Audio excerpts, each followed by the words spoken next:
Hi there. I'm Lori. 1 week before our anniversary, I found out my husband was secretly planning to divorce me. Not just that, he was trying to take everything, the accounts, the house, even my name on the paperwork. So I filed first and froze everything. But that was only the beginning. Because what do you do when the person you trusted most not only wants to leave, but wants to ruin you quietly behind your back? And what happens when you find out your entire marriage may have been part of the setup? Friday nights used to feel like home. Not because of anything extravagant, just small, silent comforts. A warm apartment tucked above a quiet street in West Seattle, the faint smell of takeout, and jazz humming low through our speakers. That night was no different. Or at least it wasn't supposed to be. Jerome had picked up dinner from our usual Thai place. He plated it like he always did. Extra basil for me, double rice for him. He made a show of lighting a candle, something he rarely bothered with. "Figured we could do a little vibe tonight," he joked, brushing his fingers down my spine as he passed behind me. I smiled, but something about the way he touched me felt rehearsed. I sat on the couch with my wine glass resting loosely in my hand, watching him from the corner of my eye. The Jerome I knew wasn't exactly Mr. Romance. He showed affection in functional ways, fixed things, paid bills, set the thermostat to my side of comfort. But this version of him? This was a man trying to soften a blow he hadn't delivered yet. "So," he said casually, taking a seat across from me, "I was thinking we should probably, get all our ducks in a row, just in case." "In case of what?" I asked, keeping my voice light. "Well, IRS season's coming," he shrugged. "And with everything going on lately, tax law changes, audits hitting folks left and right, I think we should make a full list. Joint accounts, individual accounts, passwords, backups, emergency contacts. Like a couple should." That made me blink. Jerome didn't talk like that. He hated tax season, hated paperwork, hated even thinking about the IRS unless it involved an automatic withdrawal and silence. "Since when do you care about emergency planning?" I tilted my head, keeping my tone even. He laughed too easily. "Babe, I care about you, and I just want us both protected. One of my guys at the firm got hit hard. Turns out his wife had some offshore stuff she didn't even know about. They both got flagged. Nightmare." My gut twitched. I hadn't done anything wrong. But the way he said it, it was as if he needed me to believe I had. He leaned in, placing a hand over mine. "I trust you, Lori. I do. That's why I want to do this together." I pulled my hand back slightly, not out of anger, but to gather my thoughts. Something about the timing. It was late October, and Jerome never started conversations like this unless there was an underlying motive. I scanned his face, the little twitch at the corner of his mouth when he mentioned protection. His lips were smooth, his tone low and careful. Too careful. The rest of dinner passed in fragments. Him steering the conversation back to Halloween plans and a new show we could binge. Me nodding, chewing, swallowing my suspicion alongside every bite. Later that night, as he showered, I sat at my laptop. I knew better than to confront him head-on. Not yet. I'd seen enough red flags in my life to know when to play dumb and when to prepare. I opened our financial folder, backed up every PDF, every transaction history, every insurance policy into a secure drive under a different name. Then I went into our password manager and changed mine. When I closed the laptop, I didn't feel triumphant. I felt tired, like I had just planted a seed for something I didn't want to grow, but I knew it would. By the time Jerome slid into bed beside me, damp from the shower, smelling like cedar soap, I was already lying still, my back to him. He draped his arm over me like nothing was wrong, like we were still us. "You warm enough?" he asked softly, brushing a strand of hair from my face. "Yeah," I lied. I kept my breathing even, the way you do when you want someone to believe you're already asleep. But sleep wasn't coming that night. Somewhere deep inside, I already knew. He wasn't just trying to protect me from something. He was trying to set something up. I woke up before the sun did. The room was still, blanketed in soft gray light leaking through the curtains. Jerome was fast asleep, chest rising and falling rhythmically, as if peace belonged entirely to him now. I lay there for a few seconds, blinking at the ceiling, heart steady but alert. The night before hadn't left me. It clung to me like static, in my skin, in my breath. I moved quietly out of bed and padded to the kitchen, needing caffeine and space to think. The condo was silent, except for the low hum of the fridge. As I waited for the coffee to brew, I grabbed my phone from the counter, tapped through a few notifications, and opened my inbox. There it was, an email from an address I didn't recognize. No name, just a string of numbers and letters. Subject line, from someone who's been through it. My finger hovered for a second. Then I opened it. He's meeting with Gibson and Lane Law, 1304 Pine Street. Protect yourself. No greeting, no sign-off, no attachments. Just that single line sitting cold on the screen. I didn't move. My coffee beeped behind me, finished brewing, but I didn't reach for it. Gibson and Lane was a family law firm. I knew that because I once referred a client there after her husband blindsided her with divorce papers and tried to walk away with everything. My throat tightened. Was this it? Was this how it started? An anonymous message in the early morning, just before your life split in two? I didn't have answers, but my instincts were suddenly on fire. I took a screenshot, forwarded it to my secure account, and locked my phone. Later that day, after running through emails and half-heartedly pushing through a few spreadsheets, I texted Noelle to meet me at our co-working space. We met outside on the patio, the kind with heat lamps and two small metal chairs. She looked up from her tablet, surprised. "Hey, you okay?" "I will be," I said, sliding into the seat across from her. "Can I ask you something?" "Of course." "Have you noticed anything off about Jerome lately?" She paused, visibly. Her eyes darted for a split second before she blinked it away. "Lori, I wasn't sure I should say anything," she said carefully. "But last Tuesday after work, I saw him, in the parking lot, with a woman." My stomach clenched. They hugged, and then they kissed. I sat perfectly still. Noelle kept talking. I didn't recognize her, but she looked familiar, polished, blonde, like someone who knows she doesn't have to fight for attention. I nodded once. "Thanks for telling me." I didn't ask any follow-ups. I didn't cry. I didn't let the heat rising in my throat come out as anything more than one shallow breath. After Noelle left, I sat there, watching traffic blur down the block. I replayed the last 2 weeks in my head. Jerome's sudden interest in our finances, the cautious tone in his voice, the overcompensation, the affection that came too late. He was getting ready to leave me. That much I knew now. But what made it worse was that he was sure I wouldn't notice, like I was just furniture in his exit plan. When I got home, he was already there, on the couch, scrolling his phone with one leg up, remote in the other hand. ESPN murmured in the background. "Hey," he said, like everything was still normal. "Dinner later?" "Sure," I replied, hanging up my coat. "Just let me finish a few things." In my office, I pulled up my financial software. I didn't want to believe what I believed, but I needed to see everything, again, clean, documented, verified. I created a folder named Contingency Plan.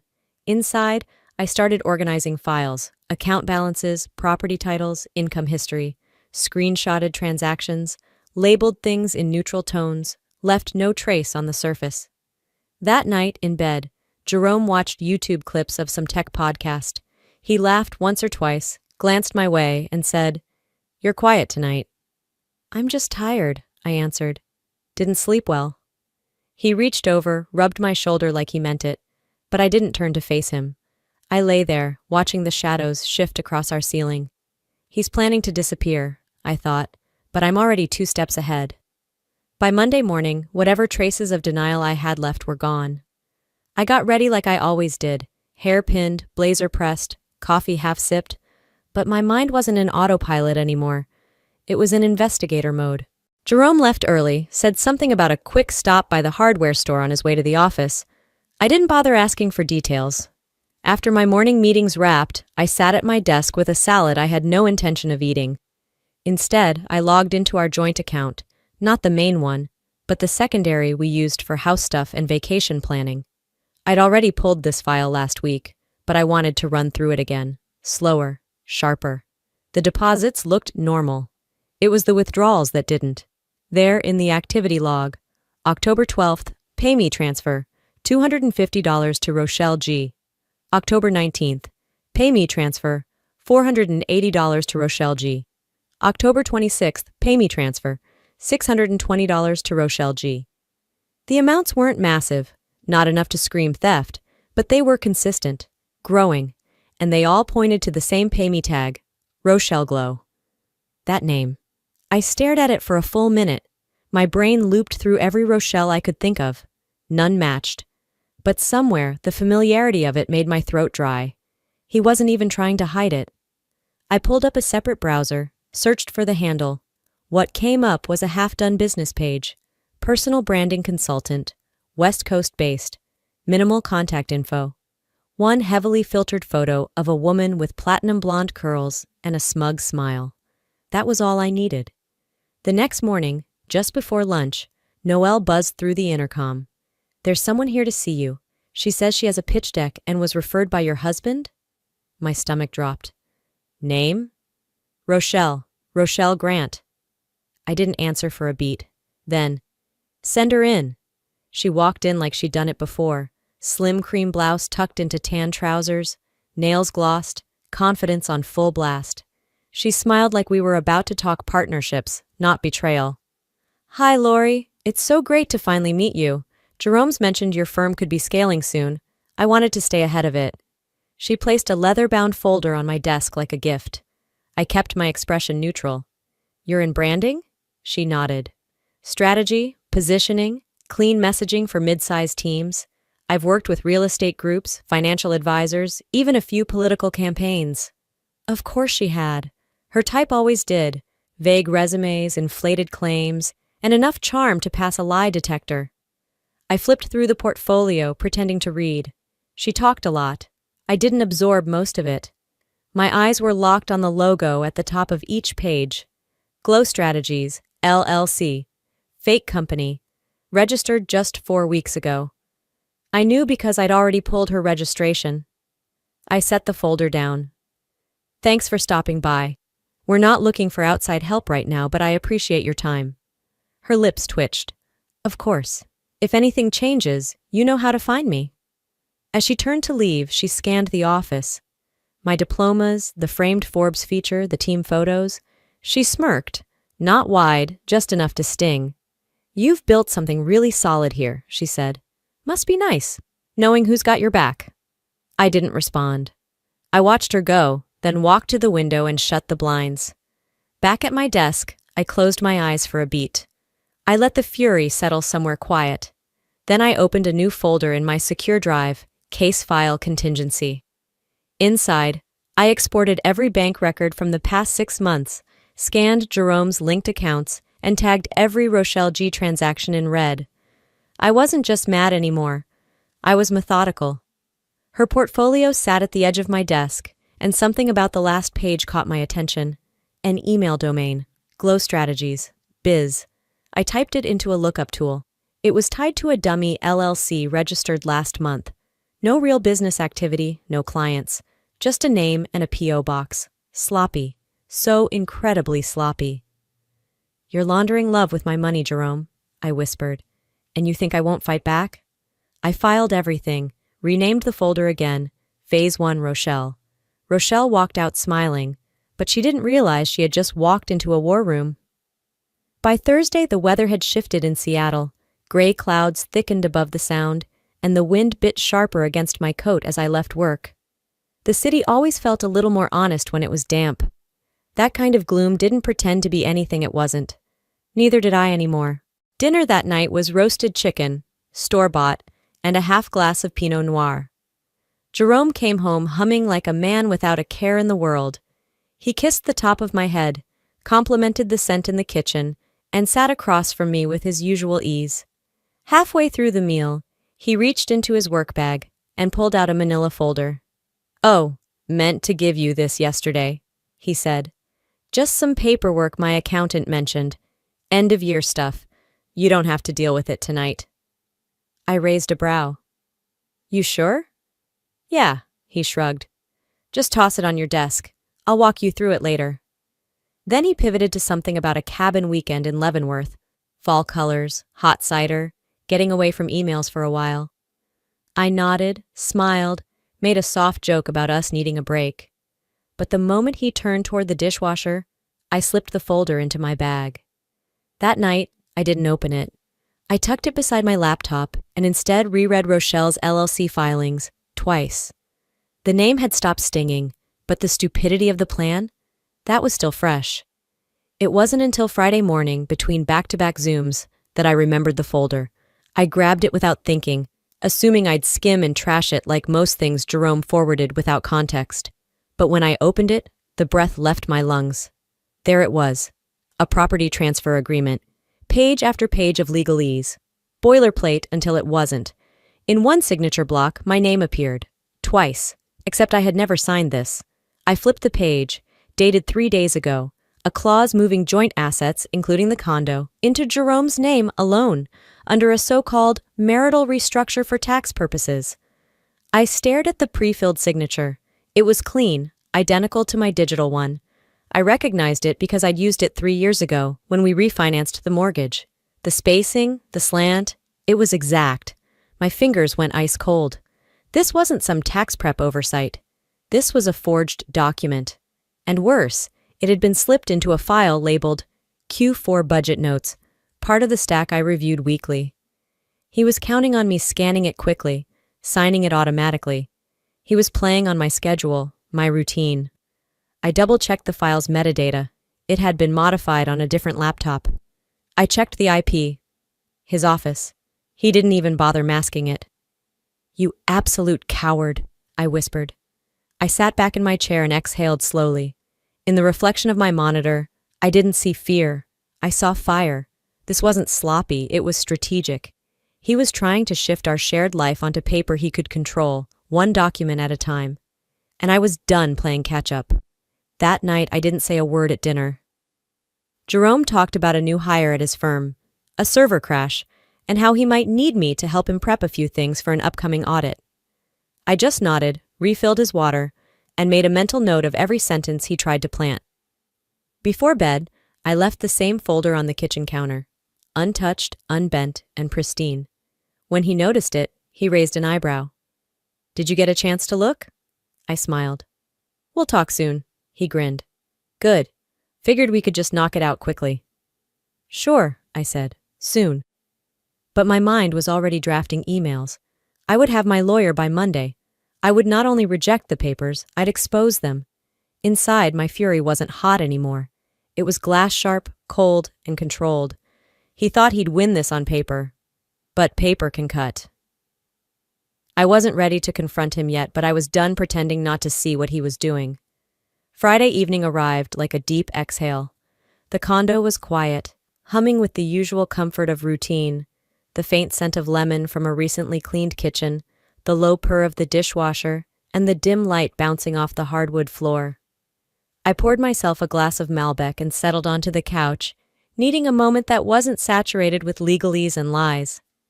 I hadn't decided how I'd move next, but I knew I'd be moving. "Alexa, play Last Request," I said casually, expecting my usual playlist, Miles Davis, Norah Jones, something soft. Instead, the speaker clicked, and Jerome's voice filled the room. "She won't see it coming, trust me. She's never looked at the backup account." My spine stiffened. The wine glass hovered in midair, frozen halfway to my lips. "What did you just say?" I whispered. Not to anyone, just to the air. Jerome's voice continued, casual and low, like he was confiding in someone too comfortable. I didn't breathe. I set the glass down, heart thrumming like a drum against my ribs. "Alexa," I said slowly, "what recordings are saved?" The AI responded with a mechanical sweetness. "There are 3 voice clips saved in the last 7 days. Would you like to hear the most recent?" I hesitated. "Yes." The speaker clicked again, and this time it wasn't Jerome. It was her, Rochelle, laughing. "I told you," she said, voice clear and sharp. "She thinks you're smarter than you are. She's not watching because she thinks she doesn't have to." My skin flushed cold. Rochelle's voice was slick with disdain, like she knew me, like I was some cliché in their game. "She won't fight," Rochelle said. "She's too proud. That's the thing about women like her. They'd rather drown quietly than admit they were wrong. The recording ended, but the silence that followed was louder than any scream. I stood up, legs buzzing like they didn't belong to me. I walked to the window and looked out over the city. Cars blurred beneath streetlights. A couple laughed on the sidewalk. Normalcy carried on just outside my glass. But inside, I was catching fire. I turned back to the room and walked straight to my laptop. Click, Logan, the folder, contingency plan. The checklist I'd kept in my head for weeks became a living, breathing action plan. First, I logged into my bank and began unlinking the accounts tied to Jerome. One by one. Password resets, two-factor codes, authorizations revoked. Second, I opened my calendar and moved up the appointment I'd tentatively booked with Marla, my lawyer. I added a note, urgent, ready to proceed. Third, I pulled up the divorce paperwork template I had saved a year ago when one of my closest friends went through hell with her husband. She'd sent me a copy, just in case. At the time, we laughed about it over brunch. Now, I was filling it out line by line. This wasn't reaction. This was control. The condo door clicked. Jerome walked in, gym bag slung over his shoulder, damp hair from a shower somewhere else, maybe her place. He was wearing his Friday night chill look, old hoodie, basketball shorts, a cocky grin that he probably thought still worked on me. "Hey, babe," he said, tossing his keys in the dish. "Thinking Thai or sushi tonight?" I looked up from my screen, offered him a small, tight smile. "Whichever," I said, standing up slowly. "You know, whichever you think I won't see coming." His eyes flicked to mine. A pause, just enough for the air to thin. He gave a half laugh, like I'd made a joke he didn't quite get. "Sushi it is," he said, walking toward the kitchen. I stayed rooted in place, watching him. This man, who had memorized my favorite red wine, who knew the way I always folded the dish towels in thirds, who used to wake me up on rainy Sundays with jazz playing and pancakes in the kitchen. That man was gone, and the one in front of me had underestimated the woman I had become. I didn't need a confrontation that night. What I needed, what I was already executing, was the exit plan. Because while he was planning betrayal in whispers, I was documenting every one of his moves in broad daylight. And Alexa, sweet accidental witness that she was, had just handed me the proof I didn't even know I needed. He didn't know it, but the countdown had started, and I would move faster than he ever expected. By Monday morning, the Seattle rain had returned, drizzling soft and steady, coating the windows of my office like a veil. It should have been a normal start to the work week. Instead, the atmosphere felt off the second I stepped out of the elevator. People weren't chatting, they were whispering. A junior associate from marketing passed me in the hallway and forced a too-tight smile. A paralegal I'd mentored last year suddenly looked very interested in her coffee when I walked by. The tension wasn't loud, it was heavy. Noelle found me before I could even reach my office. "Hey," she said, glancing over her shoulder before pulling me into the glass-walled conference room. "I didn't want to say anything, but you should know something." I blinked. "Say it." She hesitated, then pushed out a breath. "There's a rumor. It's spreading fast. People are saying you've been funneling client funds into your personal account, that you're about to be investigated." I stared at her. Where is this coming from? Her expression told me what her mouth couldn't. "Jerome," I said quietly. She nodded once, looking pained. "He's been calling people. Quietly. He mentioned the firm might want to distance itself, just in case something goes public." For a moment, I couldn't move, couldn't even blink. Then I did what I always do, straightened my spine, lifted my chin, and swallowed the fire building in my chest. "He's trying to kill me professionally before I can take him down," I muttered. Noelle touched my arm. "What are you going to do?" "Handle it," I said, already turning toward my office. "Exactly the way he hopes I won't." Before noon, I got the call that confirmed it. "Lori," said the voice on the other end, Mr. Fairchild, one of our firm's biggest investors. His tone was cool, professional, but not warm. "I need to ask you something directly." "Of course," I said, heart thumping. "I've heard chatter, about you, about the SEC possibly looking into your accounts. I need to know, do I have a problem here?" My fingers tightened around the phone. No, you don't. But you might want to start asking Jerome Keller what he's been doing with joint accounts, and who's on the other side of those transfers. He paused. That's not an answer, Lori. I understand. You'll have a complete file by end of day, transparent, time-stamped, and legal. And if I were you, I wouldn't make any sudden moves until you've read it. He didn't agree. But he didn't hang up either. By late afternoon, I was in Marla's office downtown, spreading out printed records across her marble table. Bank statements, Rochelle's LLC filings, timeline logs from Alexa, the transfer document Jerome forged with my copied signature. She scanned the pile, face unreadable. Then she looked up, eyes sharp. This isn't just defamation, she said. It's targeted character assassination. He's creating legal smoke so you choke on it before you can light your match. I nodded once. Then we burn it all down. Marla slid a form toward me. We start with a cease and desist. Then we move into a defamation countersuit. If he pushes back, we go nuclear. Fraud, identity misuse, asset manipulation. I signed it without hesitation. Draft the press statement too, I added. He wants to ruin my name before court can hear me. Let's make sure if he leaks anything, I'm not scrambling to mop up his lies. The pen felt steady in my hand. By the time I got home that night, the sky was dark, and my mind was clearer than it had been in weeks. I didn't even take off my coat before opening my laptop and typing one line into a new email. The subject was blank. The message was simple. Your lies won't save you. I hope you have good counsel. I clicked send and shut the lid. No emotion, no rage, just fact. Then I poured a glass of water, lit a single candle on the counter, and looked out over the city. From this height, the traffic below looked organized, flowing in patterns. I wondered if Jerome had thought I'd just spiral, fall apart quietly, take the hit. He didn't realize I'd been quietly rebuilding behind his back. He wanted a war? He'd just gotten one. I was done cleaning up his messes. Now he'd have to survive mine. Friday arrived with a tension so sharp, it felt like walking barefoot across glass. I hadn't slept much the night before. My mind kept cycling through every document, every file, every move Jerome might try next, but not once did I imagine what would come with the morning courier. A knock at the door. I was in my office at the firm, coffee halfway to my lips when Noelle peeked in. Delivery for you, she said, tone flat. From a law firm, Berkowitz something. My stomach didn't drop, it locked. I took the manila envelope, peeled back the flap, and read the cover page. Motion to investigate financial misconduct, filed on behalf of Jerome Keller. The pages that followed were a masterclass in fabricated lies, falsified account statements, edited Excel files showing fake transactions from my name to shell companies.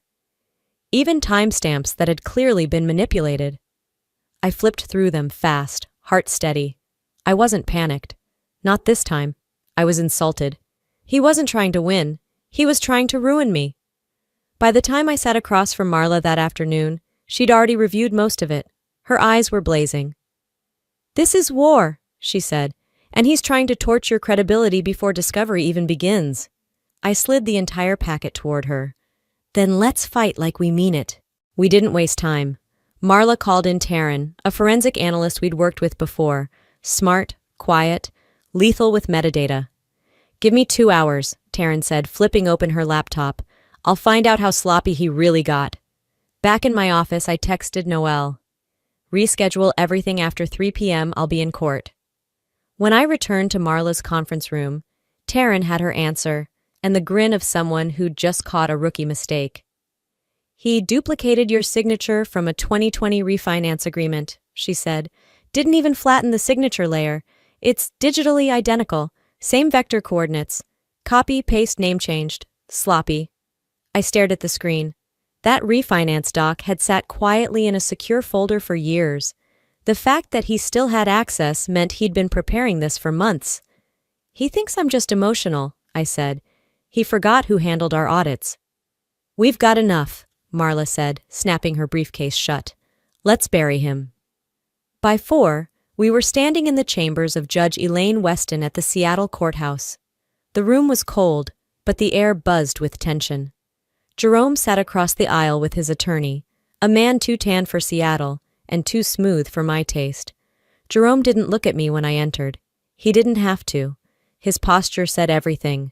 Confident, smug, already counting his win. The hearing began. His lawyer launched into a polished speech about ethical concerns, protecting client assets, and the need for immediate investigation. Then Marla stood, slow and measured. Her tone wasn't loud, but it sliced. We have irrefutable digital evidence that the documents presented by Mr. Keller's counsel were falsified.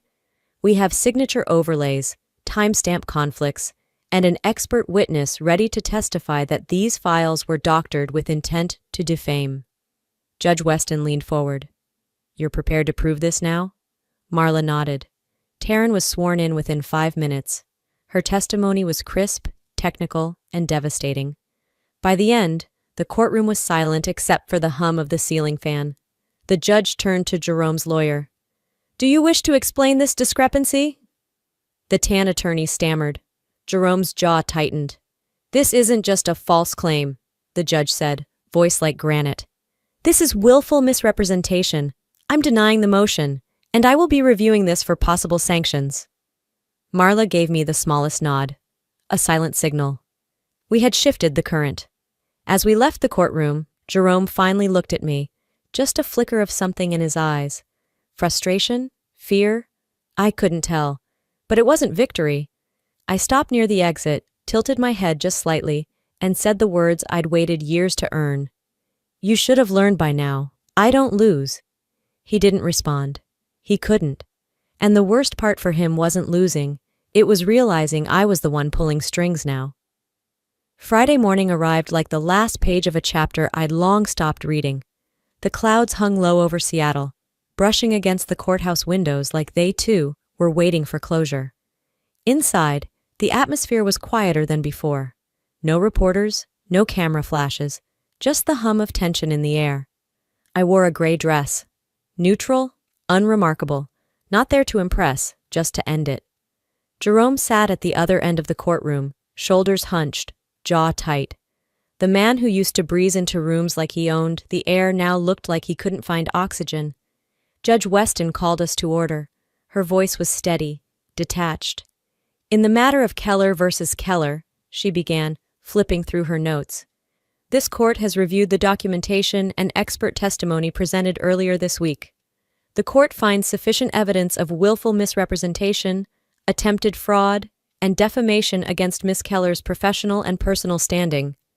Jerome didn't blink, didn't flinch, maybe because he already knew. The motion is dismissed in full, the judge continued. All financial claims are denied. Mr. Keller is ordered to pay all legal expenses incurred by the respondent. Further, the court finalizes the dissolution of marriage under terms previously submitted by Miss Keller's counsel. And just like that, the storm was still. No shouts, no gavel slam, just an audible exhale from Marla beside me. Rochelle's name wasn't mentioned once, not in evidence, not in ruling. She'd ghosted herself right out of the wreckage, probably traded testimony for immunity, cowardice dressed in legal privilege. After the hearing, Jerome lingered just outside the courtroom. When he saw me pass, he stepped forward. Lori, he said, voice too soft for the tiled hallway. Can we talk? I didn't slow. You had every chance to talk, I said. You chose war instead. His face crumpled for a second, maybe from guilt, maybe just the sting of no audience to applaud him anymore. I didn't stay to figure it out. I walked past the courtroom doors, past the echoes of battles already won, into the drizzle-soaked streets of Seattle where my breath steamed and my name still meant something. Later that afternoon, I stood in the center of my living room, a cardboard box beside me. I packed quietly. Photo frames, the signed marriage license, even the dumb Mr. and Mrs. mugs we got as a joke gift that now felt like cruel foreshadowing. I drove to a donation center and handed the box to a teen in a Seahawks hoodie. Breakup stuff? He asked with a grin. Something like that, I replied, offering a faint smile. Back home, I deleted the folder labeled Contingency Plan. I didn't need it anymore. There were no more plans to make, only clean slates to keep. I opened my banking app and confirmed all joint accounts had been permanently closed. My will was updated, emergency contacts revised. I even reset Alexa's voice profile, because trust doesn't just start over, it starts new. I didn't cry, not because I wasn't sad, but because this was no longer a loss. It was a reclamation. That night, I lit a single white candle in the kitchen, poured a glass of Cabernet, and told Alexa to play Billie Holiday. She obeyed with a soft swell of saxophone and heartbreak. But this time, there were no hidden voices, no betrayal tucked in the pauses. Just me, my music, my space. I curled up on the couch and let the silence fill every inch of my bones. Not empty silence, but a clean one, like air after thunder. And for the first time in a long time, I didn't need to check anything. I was safe in the sound of my own quiet. I didn't need revenge anymore. I had peace. And that was something he'd never touch again. 2 weeks had passed since the trees in Ballard began shedding their brightest hues. The golden leaves that once caught the afternoon sun like flames were now deep reds and rusty browns, some already fallen, others still holding on. It wasn't the kind of transformation anyone talked about. It just happened quietly, like so many other endings, unannounced but inevitable. I parked in front of my mother's house, the one that still lived in my muscle memory. I could have found my way there blindfolded. The modest craftsman had barely changed. Ivy still curled up along the front steps, stubborn and green despite the cold. The same wind chime hung above the porch, a tinny little thing that had somehow survived 4 harsh winters and maybe even more than that. I didn't need to knock. I never did. She opened the door and pulled me in like no time had passed. That was her way. A warm hug, soft smile, no interrogation. Just quiet acceptance. Like she saw everything without needing the details. Inside, it smelled like onions, thyme, and slow-cooked comfort. We sat at her kitchen table, the one with the uneven leg and a faded floral tablecloth that had seen years of meals and moments. She ladled out her beef stew into chipped bowls, the same ones we'd eaten from since I was a kid. We didn't talk much at first. She didn't ask what happened, didn't press me to explain. She didn't need to. Halfway through our second bowl, she reached across the table and placed her hand gently on mine. Her eyes didn't search mine. They settled into them. "You fought smart," she said, voice barely above a whisper. "But I hope you'll let go just as smart." I didn't respond. Not because I didn't agree, but because some truths don't need to be echoed. She gave my hand a little squeeze before pulling back. "You came out of this more you than before." That one hit different. It landed somewhere beneath the armor I hadn't realized I was still wearing. My throat tightened, not from grief or anger, but from something quieter. Release, maybe. The kind of emotion that doesn't demand attention but simply arrives. Later, we stood side by side at the sink, washing dishes like we used to. The routine felt grounding, familiar. She handed me a rinsed plate and said casually, "You going back to the firm?" I shook my head slowly. "I don't think so. I want to build something smaller, something that feels like mine." She just nodded, like she'd already made peace with the answer before I even gave it. The drive home was quiet, no music, no podcast, just the hum of tires on pavement and the occasional whisper of wind through the vents. When my phone buzzed, I hesitated. Finally, I pulled over and checked the message. "Noelle, you heard what happened to Jerome?" I stared at the screen. My thumb hovered, then tapped to reveal the rest. "Noelle, he got dropped from both advisory boards. Something leaked. The clause in his contract kicked in. Reputation risk." There was a pause. Another buzz. "Noelle, also, Rochelle moved to Florida. She's working with some dating coach influencer now. Swear to God it's real. You can't make this up." I didn't laugh. There was no satisfaction in it. No victory lap. Just silence. I'd learned something. You can't keep breaking people and expect to stay whole. You leave enough wreckage behind, eventually you end up walking on shards. That wasn't karma, it wasn't revenge. It was physics, cause and effect. The next morning, I brewed my coffee slowly. Didn't check my phone, didn't scroll. I stood by the window and watched Seattle stretch awake under a cloudy sky. The city had its own rhythm. Buses pulling up, joggers hustling past puddles, the occasional dog walker in a raincoat. Nothing extraordinary, But it felt good to watch something that wasn't about me. There was no anxiety in the air, no mental tallying of who might betray me next, no scanning for landmines. For once, I was just there. Fully. Quietly. That week, I started rebuilding, not just my career, but the framework of my everyday life. I cleared out my closet and gave away clothes I hadn't worn in a year. I replaced the old framed wedding photo with a clean, minimalist travel map. Marked a hiking trail in Oregon I'd always meant to try. Rearranged the furniture in my apartment just slightly, but enough to feel new. One evening, I opened my laptop and made a new folder. The name came to me immediately. My story, not his version. I clicked into a blank document. The cursor blinked, waiting. Then, slowly, I began to type. I almost became someone else to survive him. But this is who I am, without him. The words weren't hard. They just came slowly because I wanted to mean everyone. They didn't come from the pain anymore. They came from clarity, from ownership. Maybe someday I'd fall in love again. I didn't rule it out. But that wasn't the finish line. That wasn't the goal. Freedom was. And now, I understood something I hadn't before. When freedom is enough, love doesn't cost you anything you can't afford to lose. That night, I curled up on the couch with a blanket and a mug of tea. Alexa played some old jazz quietly in the background. Nothing cinematic, just gentle sound to fill the room. The city lights shimmered through the windows like tiny stars. Not asking for anything, just reminding me they were there.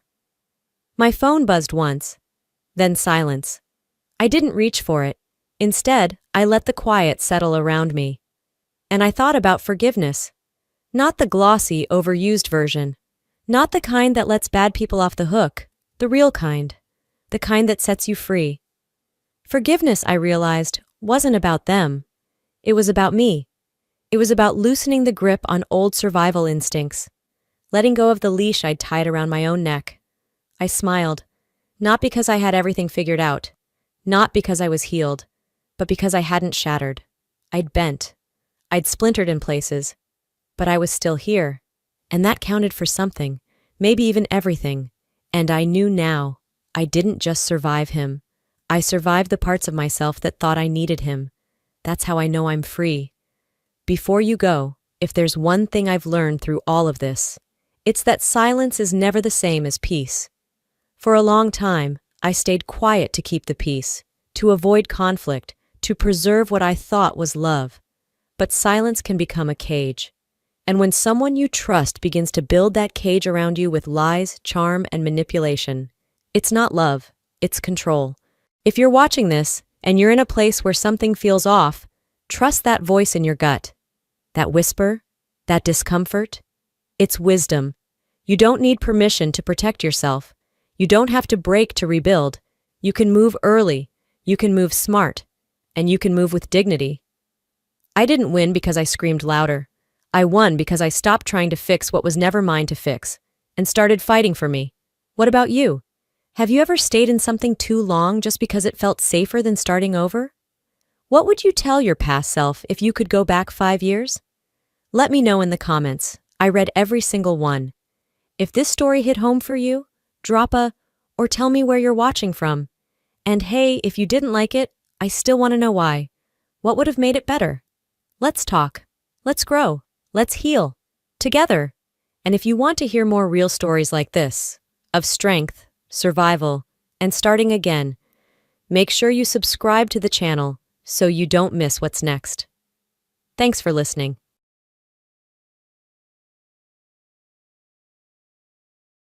I never thought that embarrassment could come dressed in fancy clothes and poured into a glass of champagne. But there I was, sitting in the third row at my younger sister's wedding. I wore the only nice dress I owned, trying not to stand out. In a room full of people who looked like they stepped out of a fashion magazine. Everyone seemed so perfect, so polished. I felt like I didn't belong. My 9-year-old son, Robert, sat beside me in a little suit that I had to save up for by stretching 2 paychecks. He looked proud and excited to be there, smiling and swinging his legs under the table. He thought, this day would make us feel like we were part of the family again. Maybe, deep down, I hoped that too. Maria, my sister, looked like a movie star. She moved through the day like everything was made just for her, She has always had that kind of charm, beautiful, confident, loved by everyone, especially our mother. Maria got all the praise, while I got the comparisons. She was the center of attention. I learned to stay in the background. Still, I came to support her. I smiled, I clapped when they kissed, and I kept my voice calm when people said things like, "You're the older sister? You don't look like you have a 9-year-old." I took it all in stride. Then came the speeches. The groom's best friend spoke first. He shared a few funny stories that made the guests chuckle. Nothing too deep. Just light fun. Then it was Maria's turn to speak. I thought she might say something emotional, maybe something sweet about love or about our childhood.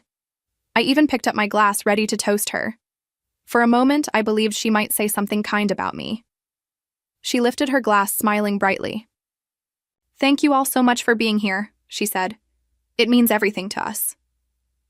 Then she added, "And of course, I want to say something special about my big sister." I looked at Robert and gave him a little smile. He looked back up at me with hope in his eyes. We both waited. Maria continued. "Ashley's been such a role model.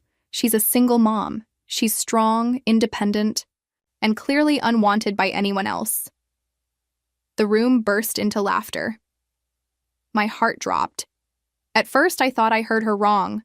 But no, she was still smiling, like she had just told the most charming joke in the world. Some people looked unsure, but most of them laughed even harder. I sat frozen as glasses clinked and smiles beamed around the room. That moment hurt more than I ever expected. It wasn't just a joke. It was a reminder that no matter how hard I tried, I'd always be the outsider, even at my own sister's happiest day. I didn't know where to look. My heart was beating so loud it felt like it was in my ears. Robert pulled on my sleeve and whispered, "Why did she say that about you, Mama?" I didn't know what to say. I didn't even have time to answer before my mother spoke up from her table. She said loudly, like it was no big deal, "She's used goods, but hey, she still looks okay for her age." More laughter followed.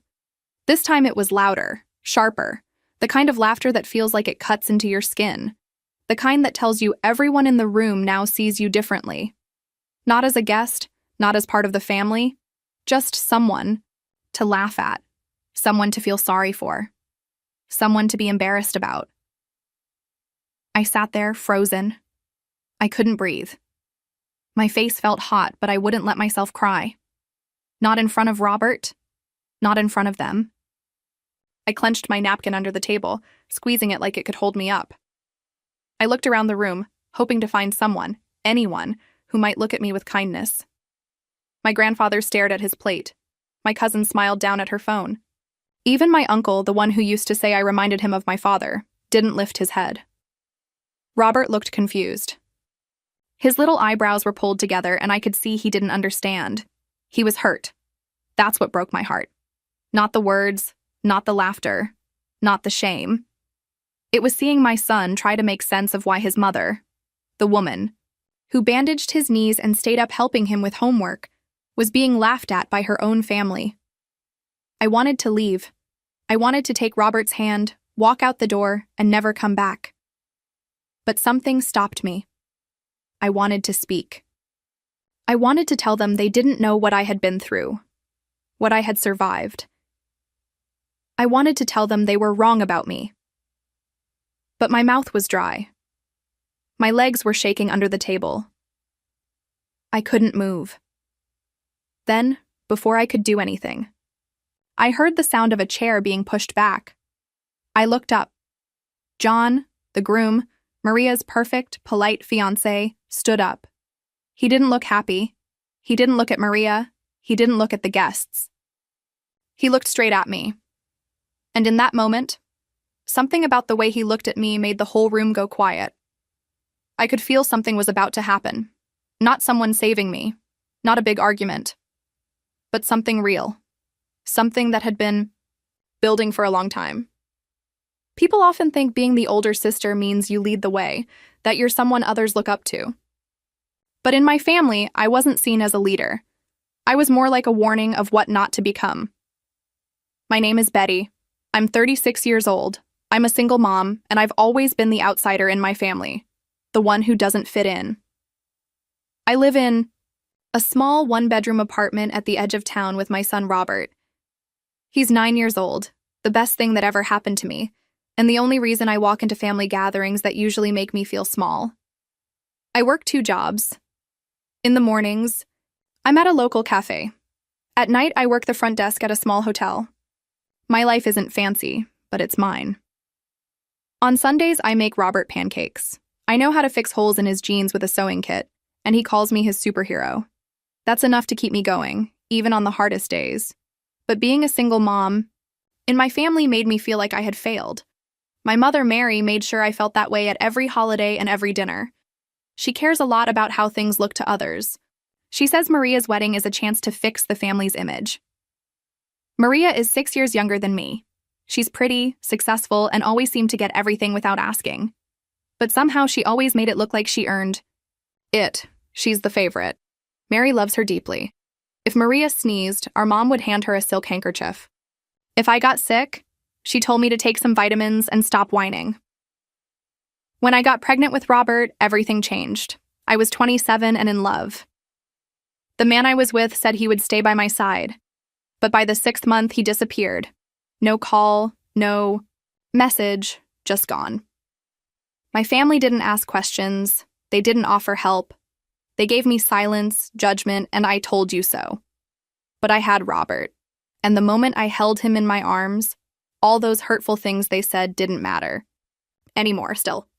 Deep down, I hoped they would one day see me not as a failure, not just as a single mom, but as someone they could be proud of. Maybe that's why I said yes when I got the invitation to Maria's wedding, even though I wasn't in the wedding party. Even though they spelled my name wrong on the RSVP. Even though I had to rent a dress and do my own hair in the bathroom while Robert practiced his smile in his little tie. I told myself this could be closure. Maybe, just maybe, it was their quiet way of reaching out to me. The wedding venue was beautiful. White roses, golden plates, soft music playing from a string quartet.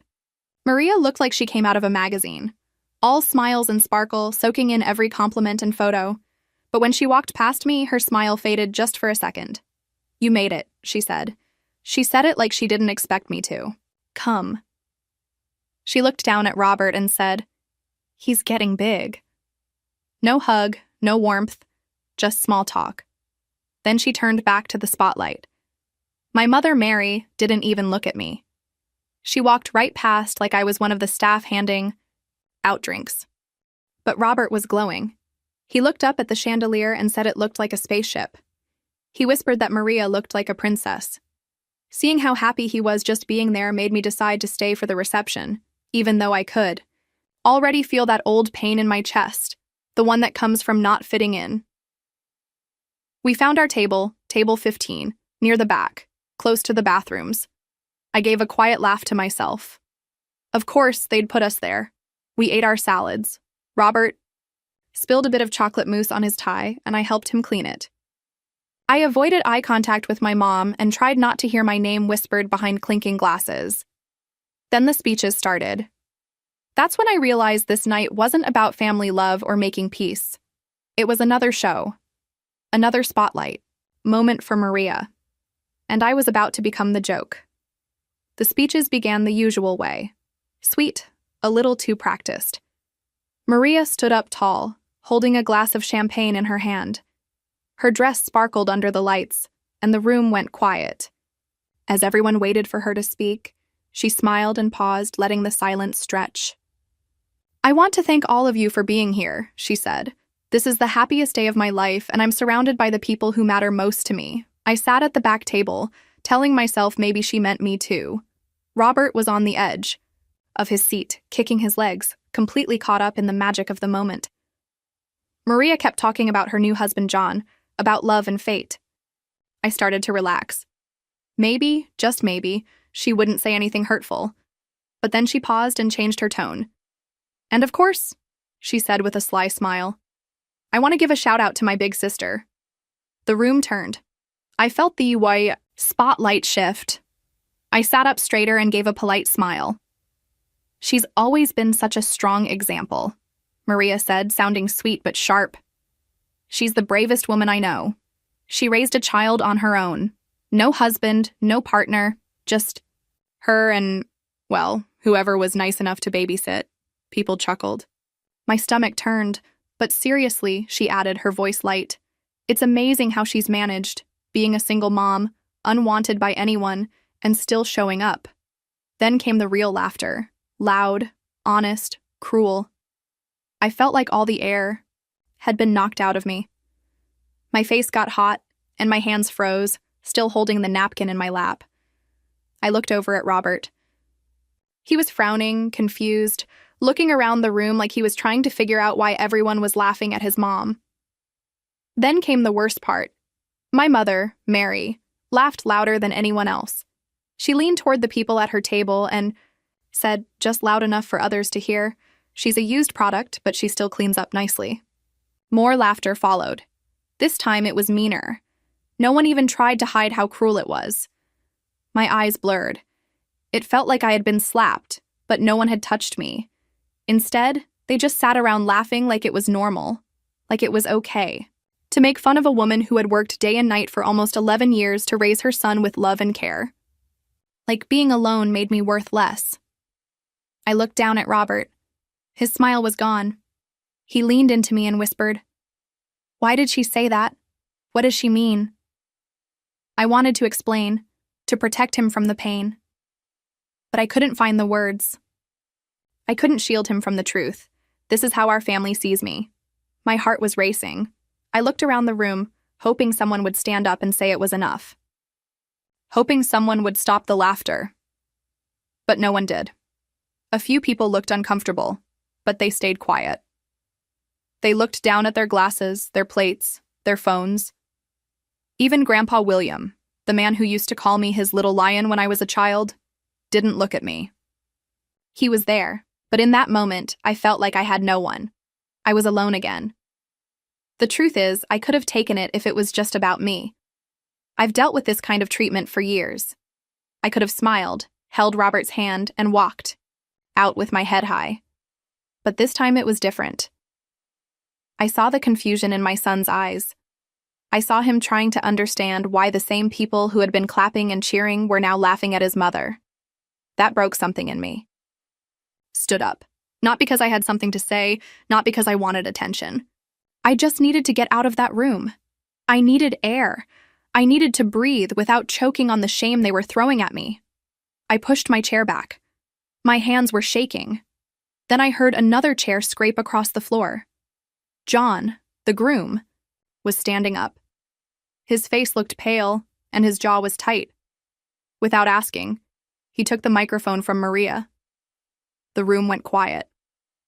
It felt like the air had changed, like it suddenly got colder. No more laughing, no more whispering, just silence. I knew whatever was about to happen wasn't part of the plan. John stood with one hand on the table and the other holding the microphone. His eyes weren't on Maria, or Mary, or the people who had laughed. His eyes were on me. Just me. For a moment, I thought maybe he'd try to make a joke to calm things down. Maybe say something smooth, the way people in my family usually do, when things get awkward. They like to act like nothing happened. They call it humor. They call it tradition. But John didn't do that. He didn't smile. He didn't laugh. His face was serious, and there was something in his eyes, anger maybe, but also something deeper. Like he couldn't believe what had just happened. Like he was hurt by it. Before he could speak, I stood up and reached for Robert's hand. Was ready to leave, quietly and with pride. I wasn't going to let them see me cry. I wasn't going to let them win. I'd done it before, and I could do it again. But as I turned to walk away, John spoke. His voice was low, steady, and clear. "Betty." "Don't go." I stopped. The room turned to look at him. People started whispering, like dry leaves rustling in the wind. Maria went stiff. Mary narrowed her eyes. The DJ reached for the music controls but froze when John raised his hand. He didn't look at anyone else. Just me. "I can't pretend. I'm okay with what just happened," he said. I won't stand here and let that kind of cruelty be treated like a joke. The room went still again. John stepped away from the head table and slowly walked toward us. He didn't rush. Each step looked heavy, like he was pushing through something big. He stopped near our table, me, Robert, the untouched plates of salad, and looked around at the guests. I've heard a lot about family this past year while planning this wedding, he said. People talked about appearances, traditions, and loyalty, but what I just saw, that wasn't family. That was making fun of someone and calling it a celebration. The guests shifted in their seats. Some looked at Mary. Others stared down at their glasses, but no one said a word. John turned to Maria. You made fun of your sister for being a single mom, for raising her child alone. You laughed, and worse, you did it in front of her son. Maria opened her mouth, but no words came out. John didn't wait for her to speak. Betty didn't ask to be in that position, but she showed up. She sat quietly in the back. She smiled. She brought her son to see your special day, and you turned that into a joke. I had never seen Maria look so small until then. John looked back at everyone in the room. Betty didn't stand up here asking for attention. She didn't ask for pity. She's never needed the spotlight. But I can't stay quiet. If I'm going to marry into a family that thinks being mean is funny, and that shame is some kind of tradition, then I need to ask myself what kind of man I want to be. People gasped. A woman at the next table whispered, "Is this really happening?" Someone dropped a fork. Robert looked up at me with wide, surprised eyes. I didn't know what to say or do. I came to this wedding just hoping to get through it quietly. I never thought anyone would stand up for me. Not like this. Not in front of everyone. John looked down at Robert and gave him a gentle nod. Your mom is the strongest person in this room. Don't forget that. Then he turned back to the guests one last time. I think I've seen enough. He placed the microphone on the table, walked past Maria without even looking at her, and walked straight out the door. I stood there, frozen, still holding Robert's hand. The music didn't start. No one moved. It was like someone had taken all the air out of the room. The fairy tale was broken. But for the first time in a long time, I wasn't the one who felt broken. When John left the reception hall, it was like someone flipped a switch. No one clapped. No one cheered. The only sounds were the low hum of the air conditioner and the soft clink of a spoon hitting a glass. Everyone sat still, their eyes moving between me, Maria, and the door John had just walked through. Maria stood at the head table looking stunned, like she'd been slapped. Her perfect posture was gone. Her shoulders drooped under the weight of what had just happened. She looked around, but the faces staring back weren't smiling anymore. Some looked shocked. Some looked embarrassed. A few even looked angry, but not at John. At her. Mary was the first to speak. She stood up fast, her chair making a loud screech on the floor. What an ungrateful boy, she snapped. He embarrassed you in front of everyone, just like your sister. Selfish. But this time, her voice didn't have the power it used to. It didn't fill the room. It just fell flat. I didn't say anything. I didn't need to. For the first time in my life, I didn't have to. I didn't feel small under her voice. I looked at Robert. He looked up at me, unsure. Are we leaving? He asked quietly. Yes. Baby, I said, brushing his hair back. We're going home. I stood tall, took his hand, and started walking toward the door. People moved aside as we passed. Some wouldn't meet my eyes. Others looked like they wanted to say something, but didn't know how. Halfway to the exit, I heard someone say my name. Betty. I turned around. It was my grandfather, William. His eyes looked red and tired. He stood up slowly and walked toward me. I'm sorry, he said, his voice soft and shaky. I should have spoken up years ago. I nodded. I didn't trust myself to speak. I didn't hate him for staying quiet. I knew what silence can cost a person. I had lived it. I wasn't angry, but I also wasn't going to carry their guilt anymore. Outside, the air was cool and fresh. Robert squeezed my hand. Is the wedding over? He asked. I looked down at him and smiled. Yeah, I said. I think it ended the way it needed to. We drove home in silence. No music. Just the sound of the tires on the road and Robert tapping his fingers on the armrest.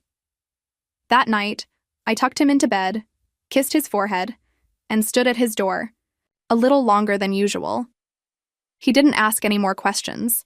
He didn't have to. The next morning, I woke up to a bunch of missed calls. Most were from numbers I didn't know. A few were cousins I hadn't spoken to in years. Some were wedding guests I barely remembered. I didn't answer any of them. Then my phone buzzed again, a message from a friend who had been at the wedding. Someone recorded John's speech, the message said. It's on YouTube. Over 100,000 views already. You need to see the comments. People are standing up for you. I opened the video. There was John, calm and strong, speaking into the microphone, standing up for me in front of everyone. And there I was, frozen in the background, holding Robert's hand. The comments were full of support. This man is a hero. She deserved better. I'm crying watching this. Every single mom just got a little bit of justice. I didn't cry. I didn't even smile. I just felt still, like something inside me that had been tight for years had finally relaxed. That week, Maria tried to change the story. She said John overreacted, that it was just a joke, that people were being too sensitive. But it was too late. The truth was already out there, and no one was laughing anymore. A few days later, a small bunch of wildflowers showed up at my door. No name, just a little card that said, "To the Lioness." I didn't need to guess who it was from. The wedding didn't happen, but something more important did. For once, I wasn't the one who had to feel ashamed. I wasn't the one who had to say sorry. I walked out of that room with my son, my pride, and my head held high. Somewhere out there, someone reminded a whole room, and maybe the whole internet, what being truly strong looks like. It's been 7 months since the wedding that never happened. Maria and John officially ended their engagement. There was no big post, no drama, no explanation, just silence, like someone quietly erased what was supposed to be a perfect day. Maria went back to her usual life as if nothing had happened. The photos from that night disappeared from her social media. She hasn't reached out to me. I'm not sure I ever expected her to. Mary, our mother, called once, not to say sorry, but to tell me I embarrassed the family by not laughing along with the joke. I listened for about 30 seconds. Then I told her something I never thought I'd be brave enough to say. I'm not your scapegoat anymore. Then I hung up. It wasn't loud or angry. It was quiet, clear, and final. That moment made me realize something. I didn't need a big apology from my family. I didn't need them to suddenly treat me with respect. I just needed to stop waiting for them to give me permission to respect myself. My life didn't magically change. I still work long hours. Some nights, I still make 2 dinners, pancakes, for Robert, and something healthier for me. But I walk differently now. I'm not carrying years of shame on my back. I don't hide at the edges of the room anymore. Robert has changed too. He asks more questions, smart ones. He wonders why some people are mean and why others are brave. He talks about John like he's a superhero. Sometimes he even pretends to give speeches with his action figures, standing up for others. One day, I watch him. I know deep inside that what he saw that night will stay with him. It's helping shape the kind of man he'll grow into, strong, kind, and brave enough to speak up when it matters. One night, as we were brushing our teeth, Robert looked at me in the mirror and asked, "Mom, are you still sad about what Aunt Maria said?" I paused, then said, "Not anymore. Why?" He shrugged, his chin covered in toothpaste. "Because I think you won, even though it wasn't a fight." That stayed with me.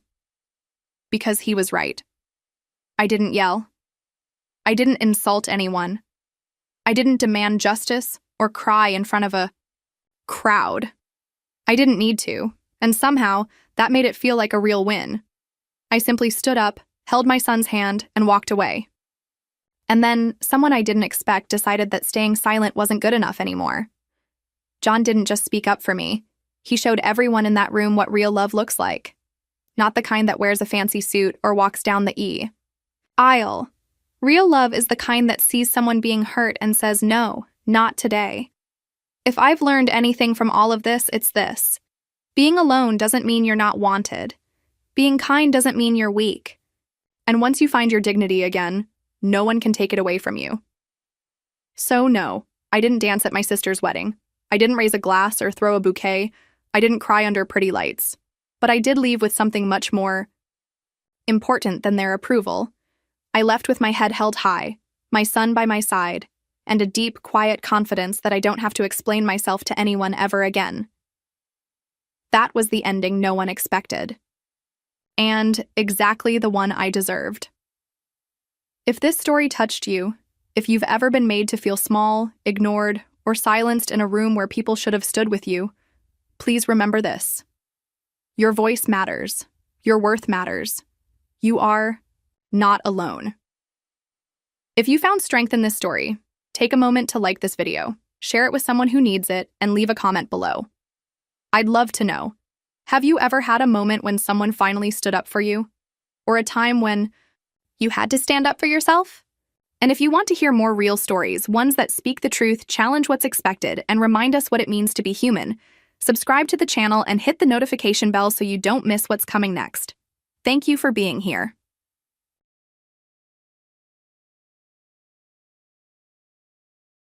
Since I ended up in a wheelchair because of an accident 3 years ago, my husband and mother-in-law have become much harsher towards me.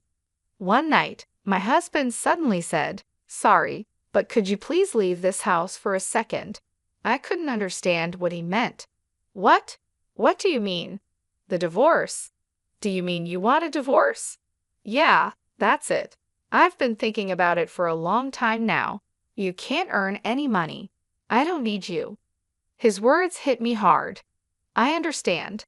Thanks for everything, and thanks for leaving me with nothing. I left. It will take them some time to understand the meaning of my words. My name is Kylie Jenner. I graduated from university and have been working at my current company for 8 years. Well, I'll be heading out. Thanks for your hard work. Thanks for your hard work, too. I closed my laptop and got up. It was now 5 hours past my normal work time. A meeting in the afternoon ran late, and as I was preparing for a conference and answering emails after hours, more time passed than I expected. I left the office, got in the elevator, and went down to the first floor. It was dark outside as I checked the train schedule on my phone and walked to the nearest station. On my way, I saw 2 colleagues from the same department as my husband, James, heading in the same direction. I wondered if James was already home. We had stopped talking about work at home recently because it made James cranky, so I had no idea if he was busy at work now. The train swayed as I made my way home. I stared out the window, lost in thought.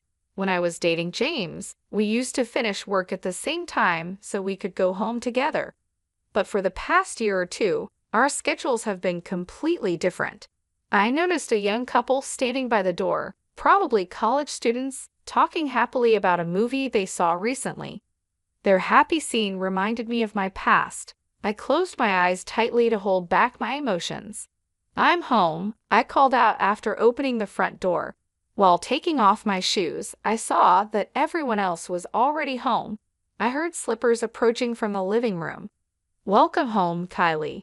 You were late today," my mother-in-law said. "I'm home," I replied. "I'll make dinner right away." "Oh, you don't need to hurry. You must be tired from working overtime." "Not really. The meeting in the afternoon ran late, which is why I'm late. But it should settle down soon," I answered cheerfully. I followed my mother-in-law, Lauren, to the living room. After marrying James, it was just the 2 of us, but when his father fell ill and was hospitalized, we moved into his parents' home last year and have been living as a family of 4. "Welcome back, Kylie. You've had a tough day, haven't you?" My father-in-law greeted me warmly from the living room sofa. "I'm back," I replied. He had a sudden brain hemorrhage last year and needed emergency surgery. Though his condition was critical for a while, he's now fine after his rehabilitation. He's always been friendly and easy to talk to. Before retiring, he was the head of the finance department and often gave me tips on managing the household budget. After we finished preparing dinner, we gathered around the table as a family. Lauren mentioned, Joyce came over for lunch the other day, and I was surprised at how much her daughter Julie has grown. They do say kids grow up faster when they're not yours, I responded. Joyce is as beautiful as ever, and having a child really brings out her feminine side as a mother, she continued. I guess so, I replied. Joyce is Lauren's niece and James's cousin. Lauren often seems disappointed that James and I don't have children. She's not too happy about me continuing to work after our marriage and hints that she'd like us to have a child whenever we meet. I've always had a hard time dealing with Lauren, especially since we started living together. She often brings up the topic of having children, especially when I come home late from work. You could have had a child if it had been a little earlier, Kylie. I suppose it can't be helped because you're busy with work, she would say. I would nod along, glancing at James, who quietly ate his meal without looking at me. James and I were colleagues at the same company and got married in our 3rd year of dating. Though we were told it would be best if I became a housewife if we had a child, we continued working together for 8 years without having a child. We both wanted a child and tried everything from herbal medicine to medical tests, but nothing worked. Though it was lonely, we decided to focus on our work and live as a couple. However, I began to feel an invisible wall between us. Even though we married out of love and promised to make each other happy, our relationship grew cold. I think it started when James began to struggle with his work. He didn't tell me, but I heard from a senior colleague that James was stressed because he couldn't achieve the same results as his peers. James is naturally gentle, not good under pressure, and has a habit of pushing himself too hard. I knew he was feeling anxious and frustrated, but whenever I tried to talk to him, he would refuse to share his worries, insisting he was fine. Since he kept his worries from me, I felt helpless. Even so, on our days off, we travel together or spend a relaxing day at home, treasuring our time together. When I felt emotionally drained from our failed attempts to conceive, James was always there, silently supporting me. That's why, even if I couldn't solve James's problems directly, I tried to be by his side, creating moments of comfort for him. The turning point was when I got a promotion at work. I was recognized for my achievements and was one of the fastest among my peers to get promoted. That's amazing, congratulations, Kylie, he said. I can't forget the look on James's face when he congratulated me. I was so emotional that all I could manage was a simple thank you. As my work got busier, the distance between James and me grew. We spent less time together, our conversations dwindled, and when my income surpassed James's, we barely made eye contact. I would watch James finish his meal silently and leave the table without a word. I can't help but wonder if things would have been different if I had tried harder to support him instead of being afraid of rejection. When I opened my eyes, the first thing I saw was the bright white light of a fluorescent bulb. After blinking a few times, I realized I was lying in a hospital bed. I looked down and saw an IV in my arm, and both of my legs were wrapped in layers of bandages and casts. When I tried to move, a pain like I'd never felt before shot through my body. Tears welled up in my eyes from the sheer pain. My body felt as heavy as lead, and it seemed impossible to move. What on earth had happened? I tried to trace back my memories. I remembered going to work at the usual time, finishing a meeting and report, and leaving work on time for the first time in a while. I was headed toward the station when it hit me an accident. The station was busier than usual because of rush hour. I remembered hearing the screeching sound of sudden brakes from behind. When I turned around, I felt a violent shock. I realized I had been hit by a car, and fear rushed in alongside the pain spreading through my body. What condition is my body in now? I wondered. The sound of footsteps approached, and suddenly the curtain around my bed was opened. "Oh, Mrs. Jenner, you're awake, but you should not get up yet," a young female nurse said quickly. "I understand you're confused, but your doctor will explain everything to you shortly. Please stay calm for now." "Oh, okay," I replied. The nurse left in a hurry. A few minutes later, the doctor arrived and explained the circumstances of the accident and the surgical procedures. Apparently, a truck driven by a drowsy driver had crashed onto the sidewalk, and I was unfortunately there and got knocked over from behind. I had been urgently transported to this hospital right after the accident, and it had been about half a day since the surgery. "Excuse me, but have you contacted my family already?" I asked. "Yes, we have contacted your husband and his parents to inform them about the accident and that the surgery was completed successfully. However, they seem to be out somewhere and can't come right away," the nurse replied. "I see, thank you," I said. James was away on a business trip, and his parents had been on an overseas vacation since last week. From the doctor's tone, I could imagine their reaction when they received the news. Even considering they were out, their response didn't seem like what you'd expect when being told a loved one had been in an accident. It was as if they didn't see the urgency to come immediately. I laughed bitterly, imagining James's reaction when he found out about the accident. It was hard to picture him being genuinely worried about me. The doctor explained that although there were no life-threatening injuries, the damage to my legs was severe. They said the chances of me walking again were not promising. It felt surreal, like the explanation was about someone else, not my own body. James visited the hospital 3 days after the accident. It was surprising to see his pained expression when he saw me lying in the hospital bed, injured all over. "Sorry I'm late," he said. "It's fine. Don't worry about it." "I'm sorry for interrupting your business trip," I replied.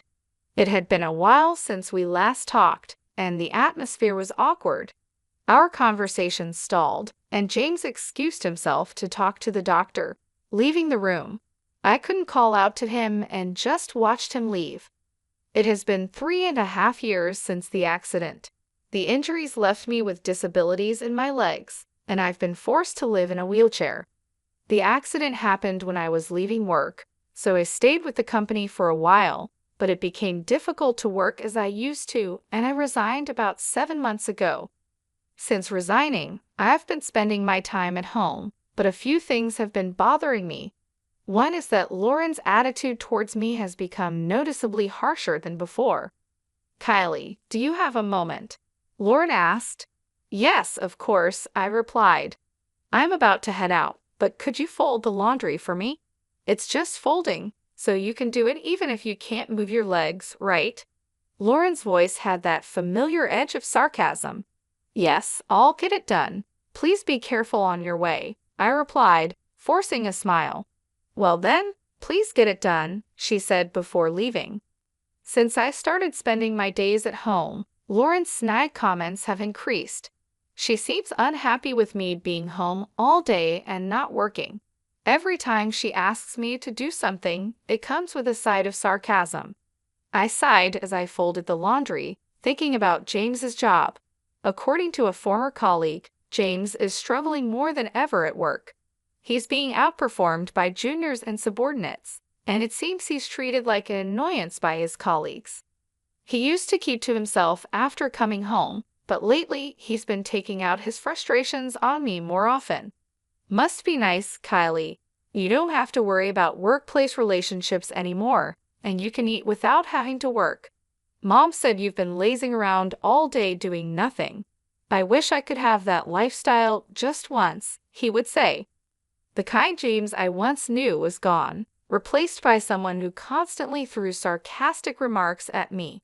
All I felt was sadness for the changed man he had become. One night, James's words caught me off guard. "I hate to ask this, but could you please leave this house?" "What? What do you mean?" I stammered. "I mean just what I said. My mom and I have talked it over and decided. James said, avoiding eye contact. I turned to Lauren, who was sitting next to him. Kylie, ever since you quit your job, you haven't contributed to the living expenses or helped around the house. You've just been staying at home all the time. To be blunt, it's a nuisance if you stay here any longer, Lauren said with a triumphant look in her eyes. I don't understand, I said, feeling my heart sink. Don't you think it's imputed to be leeching off others without making any contribution to their household? Lauren continued. James remained silent, looking down. James has a tough job too. Just because you're married, he doesn't have an obligation to support you anymore, Lauren added. I looked at James, hoping for some sign of support, but he kept his eyes down. So, you're asking me to leave? You want a divorce? Yeah, that's it. I've been thinking about it for a long time, James finally said. After being together for so long, you have no feelings left for me? I asked, tears welling up in my eyes. Why would there be? Of course not, James responded, his voice breaking as if a dam had burst. Do you have any idea how miserable I am? I was left speechless, the weight of his words crushing any remaining hope I had. I feel it every time I see your face. You must have been looking down on me, right? Thinking you were better than me every single day, James said, his voice filled with bitterness. It felt like the threads we had spun together since we met were fraying one by one. I tolerated you because you were contributing to the household expenses, but things have changed. Now, you're just a good-for-nothing who neither works nor has money, James spat out, clenching his fists. I don't need you now that you can't earn money. The last thread snapped with a painful finality. I understand, I said, finally meeting his eyes. But I have a condition. All the procedures for the divorce agreement will be carried out through a lawyer. If you agree to that, I will pack up my things and leave within the week. Sure, that's fine, James muttered, nodding silently. Well then, that's how it is, Lauren said, looking satisfied. Thank you for everything until now, and at last, thank you for leaving me with nothing, I said, turning to leave. A few days passed since I left the house. One day, I saw an incoming call from James on my phone. After staring at the screen for a few seconds, I picked up. Yes, Kylie, I'm sorry. Could you please come back? James's voice sounded desperate. What's this all about all of a sudden? I asked, confused. I heard from my dad. Even after you quit your job, you've been covering our living expenses. You've been investing since you were working, haven't you? And now you're able to cover living expenses with dividend income. Yes, that's right. So what? I left the household budget to you and my dad, so I didn't know anything. I thought we were living off my income, but we were mostly living off yours, weren't we? I really regret saying such terrible things. I'm sorry. After getting married and merging our finances, I started investing using my own income. Initially, I was encouraged to do so by my father-in-law, and I only consulted him about financial management and investments. So, what am I supposed to do if I come back? I asked. Well, my dad says with my income alone, it's impossible to maintain the same standard of living as before. Besides, I'm not confident I can do this without you, James admitted, his voice breaking. I paused, taking in his words. The man who had once pushed me away was now asking me to come back, recognizing my contributions and regretting his harsh words. I took a deep breath, ready to respond. I can continue my current job indefinitely, so you're saying you want me to come back so we can live well?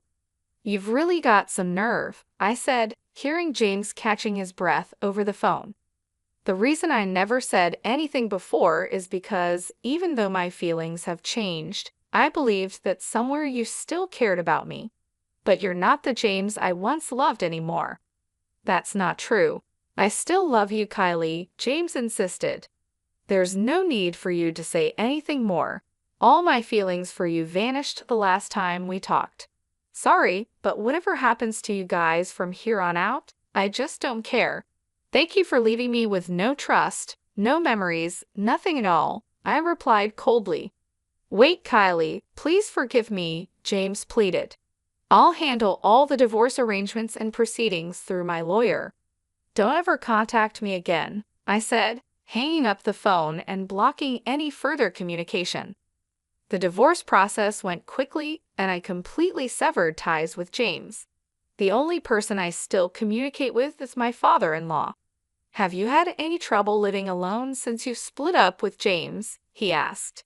No, not particularly so far. That's good. I'm sorry for the trouble we caused you, Kylie. When I heard about what happened from James and my wife, I was so furious I couldn't help shouting. I shouldn't have turned a blind eye to the terrible attitude my wife and son showed you for so long. I'm sorry I couldn't do anything. It's okay, sir. Please don't worry about it. In fact, I'm the one who caused trouble, I reassured him. After I left, troubles at the house seemed never-ending. Even after losing my income, James and Lauren continued to live lavishly without reducing their lifestyle, eventually resorting to pawning their belongings and accumulating debt. Fed up with their irresponsible behavior, my father-in-law recently divorced his wife. I see this as a good opportunity to reassess my life. I can live just fine with my current lifestyle, and I also want to take on new challenges, I said cheerfully. With that, I laughed, feeling a sense of freedom and optimism for the future.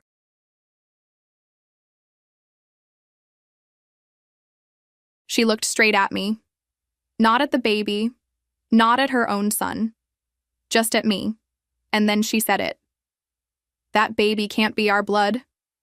The whole room went silent. You could hear the beeping from the IV machine and the soft sound of a baby crying, somewhere far down the hall. I held Sarah tighter in my arms. Tyler turned to look at me. His eyes were wide, like he had just woken up in someone else's life. I could see the confusion on his face, like he was trying to understand something. That didn't really need explaining. But me?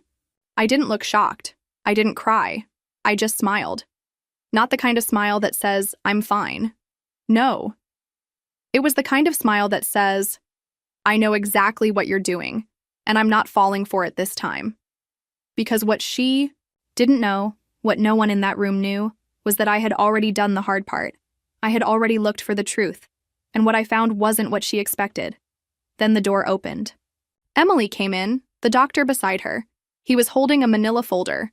Test results were inside, and he said, Actually, there's something you should know. When Tyler and I first met, we were both broke college students. We shared a table at the library at the University of Minnesota. Tyler was always full of energy, always tapping his fingers on the desk like his mind was running faster than his mouth could keep up. I was the quiet one, careful. I watched people. I listened. I only spoke when I had something that really mattered to say. Maybe that's why we fit so well together. He made me laugh. I helped him slow down. We balanced each other out. After we finished school, we moved to Orlando. We got married in a small courthouse. It was just us, my dad, and my little sister. Tyler's parents didn't come. His mom, Ashley, said the wedding was too sudden. She thought we should wait so the Monroe's family could plan it the right way. But we didn't want to wait. Love doesn't always wait.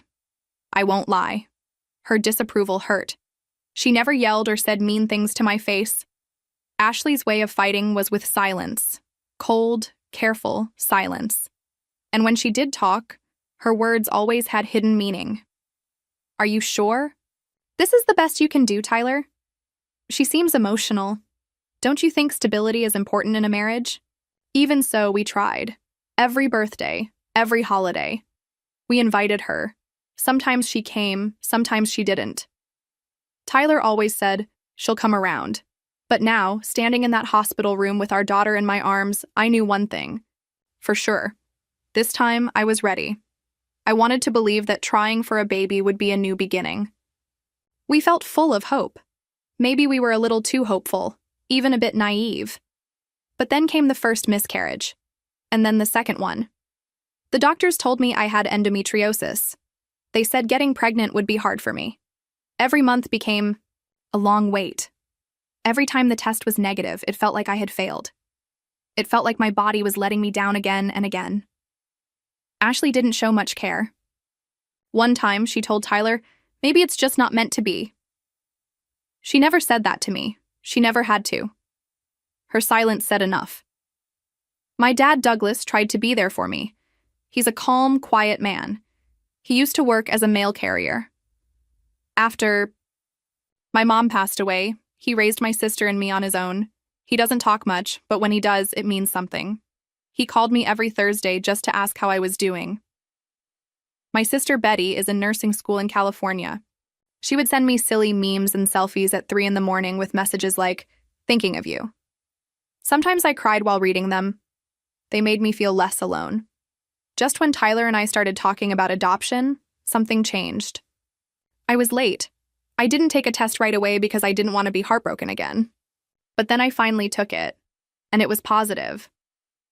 I showed Tyler the test while we were brushing our teeth. He looked at it, then looked at me, and dropped his toothbrush right into the sink. We both started laughing and crying at the same time. Toothpaste still on our faces. The pregnancy wasn't easy. I had terrible morning sickness, nerve pain, and a lot of fear. Every doctor's visit felt like walking on a thin wire. But each time, we heard her heartbeat. Strong and steady. It felt like she was saying, I'm on my way, ready or not. Ashley didn't say much. No gifts. No kind words. Just one phone. Call where she said, let me know when you find out the gender. That was it. Sarah was born after 18 long hours of labor. She came out with red skin, lots of black hair, and big hazel eyes that stared right at me. When the nurses handed her, to me, everything else disappeared. I didn't think about the pain, or Ashley, or anything else. Just her. She looked up at me like she already knew who I was, like she knew I was her safe place. Tyler cried even more than I did. He kept saying, she's perfect. You did it, babe. And in that moment, I knew I had. The next day, our hospital. Room was filled with flowers and balloons. Nurses came in to check on us. My dad was on FaceTime. Betty was crying happy tears from hundreds of miles away. Even Ashley came. She was dressed in all beige, every hair in place, looking perfect as always. She walked in, glanced at me for a second, then looked straight at Sarah in my arms. That's when I saw something in her eyes. A flash of doubt, maybe even judgment. Like Sarah didn't match the picture she had in her mind of what a Monroe baby should look like. At first, she didn't say a word. She just stared. Something about the way she looked at Sarah made the hair on my arms stand up. I passed Sarah to Tyler and leaned back in the bed. Ashley stepped closer, arms crossed, and then she said it. This baby can't be our blood. The moment those words left her mouth, it felt like the room turned cold, like someone had opened a window and let all the warmth out. No one moved. Tyler froze in place, standing halfway between the bassinet and the chair beside me. A nurse. Nearby raised her eyebrows and quietly walked out, probably not wanting to get involved in whatever was about to happen. I looked at Ashley. She wasn't yelling. She wasn't even upset. That would have been easier to handle. Instead, she was calm, cold, like she was just stating a simple fact. Tyler finally said something, though his voice was unsure. Mom, what are you talking about? Ashley stepped closer to him, her voice lower now. Just look at her, Tyler. Really look. She doesn't look anything like you, or me, or anyone in this family. Hazel eyes, olive skin. She's not a Monroe. I don't know whose baby this is, but she's not ours. I just sat there, stunned. It wasn't because she questioned Sarah's looks. I expected something like that from her. But I didn't expect her to say it out loud. Not here, not now. Not while I was still recovering from childbirth. I had just gone through so much, my body was still healing. And she stood there and accused me like that, in front of Tyler. Then Tyler turned to me. He didn't say anything, but the look on his face said enough. It asked the question he didn't want to speak out loud. Is there any truth to this? And that was what hurt the most. Because I had never cheated on him. Not once. I had never even thought about another man. I loved Tyler completely, even when his mother made me feel like I would never be good enough. I had sat through so many dinners where Ashley acted like I wasn't even there, like I was invisible. I had given everything I had to be part of this family. And now she was cutting into that love like it meant nothing. I cleared my throat. My voice came out stronger than I expected. "You're not actually listening to this, are you?" I asked Tyler. He didn't answer. Ashley crossed her arms and looked back at me. "I just want to protect my son and this family," she said. "If you have nothing to hide, then you shouldn't mind taking a paternity test." She didn't ask. She demanded, like it was a dare. I looked down at Sarah. She was asleep in my arms, her tiny hands wrapped in her hospital blanket. She had no idea what was happening around her, and something changed inside me right then. It wasn't anger. I wasn't going to yell. It wasn't fear either. I had nothing to hide. What I felt was a clear, cold sense of purpose. I looked Ashley straight in the eyes and said, "Fine, do the test. But when the results prove you're wrong, I hope you realize you doubted your granddaughter's place in this family on the very day she was born."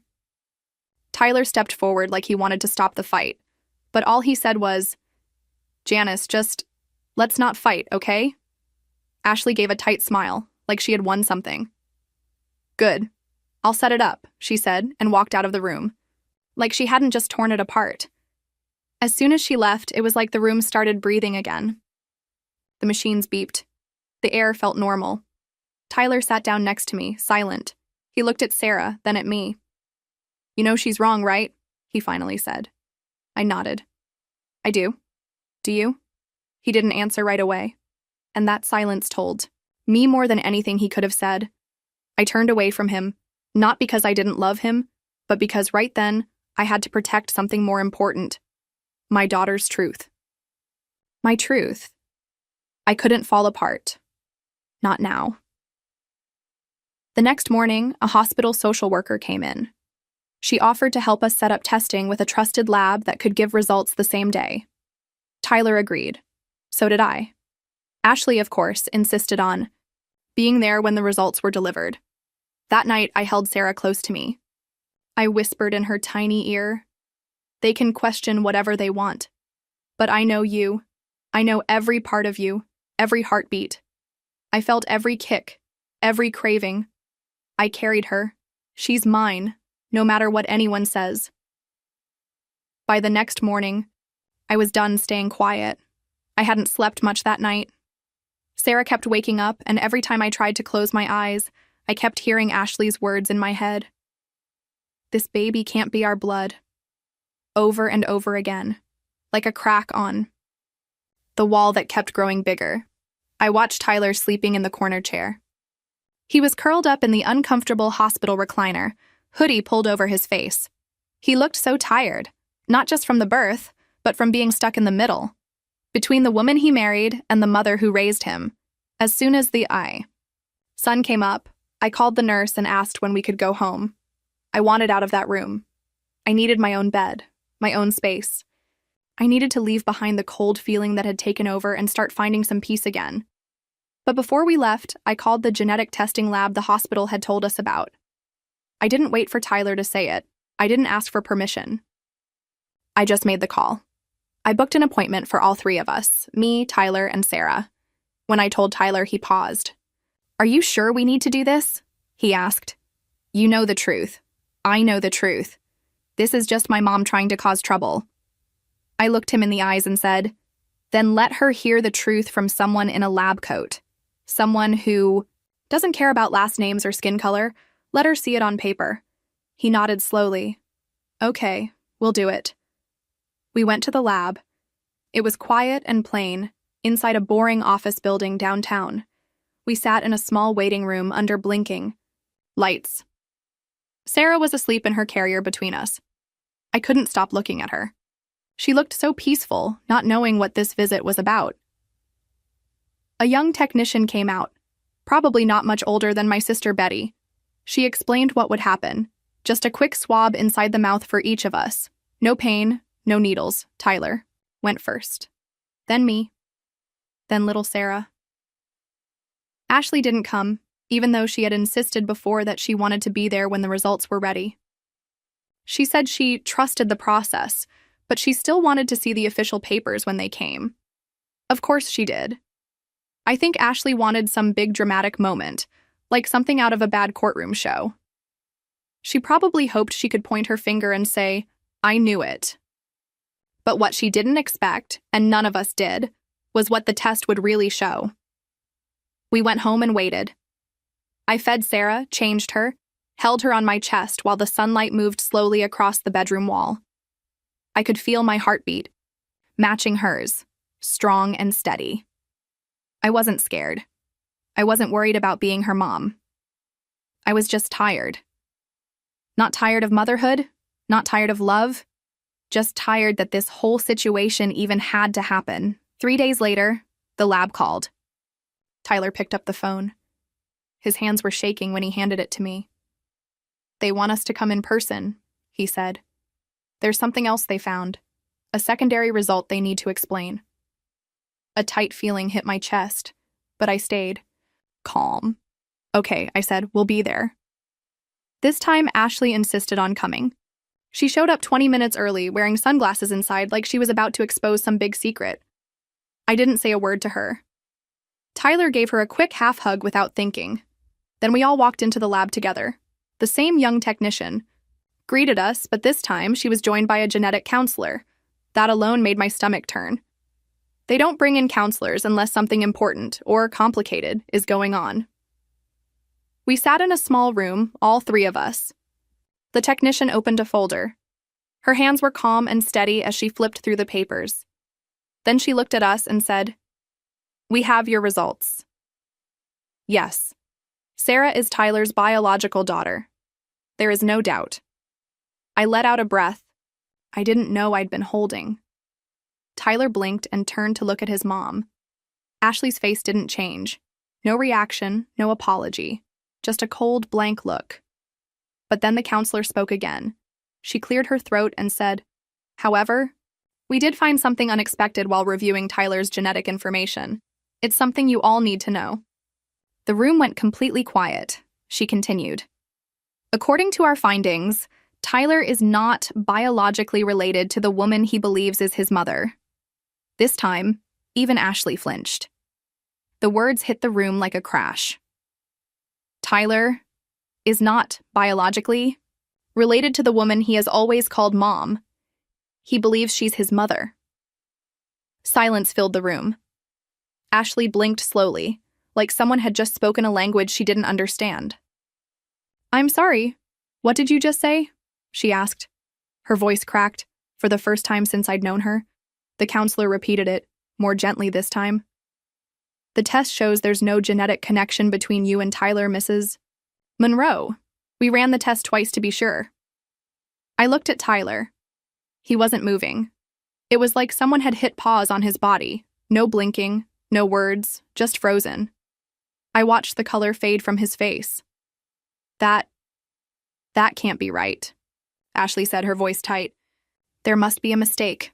I was there when he was born. I held him." The counselor nodded slowly. "I understand this is hard to hear, but the science is clear. Tyler and your granddaughter Sarah are a perfect match as father and daughter. But there is no match between you and Tyler as mother and son." Ashley looked shaken, like the ground beneath her had disappeared. For once, she wasn't in charge of the room. "So you're saying I'm not his mother?" she asked, her voice small. The counselor took a breath. "We're not saying you didn't raise him. We're saying you didn't give birth to him." Tyler finally spoke, his voice quiet. "Then who did?" No one answered. Because none of us knew. The counselor explained that it was possible Tyler was switched at birth. It's rare, but it can happen.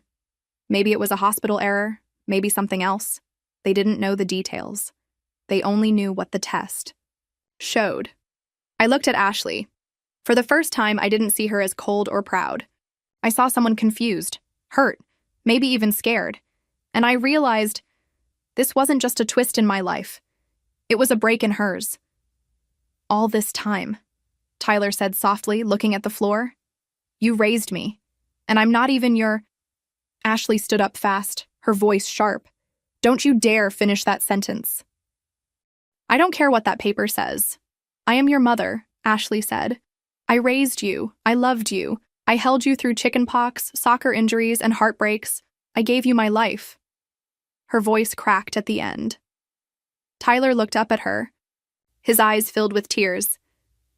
Then why did you try to tear my life apart? He asked.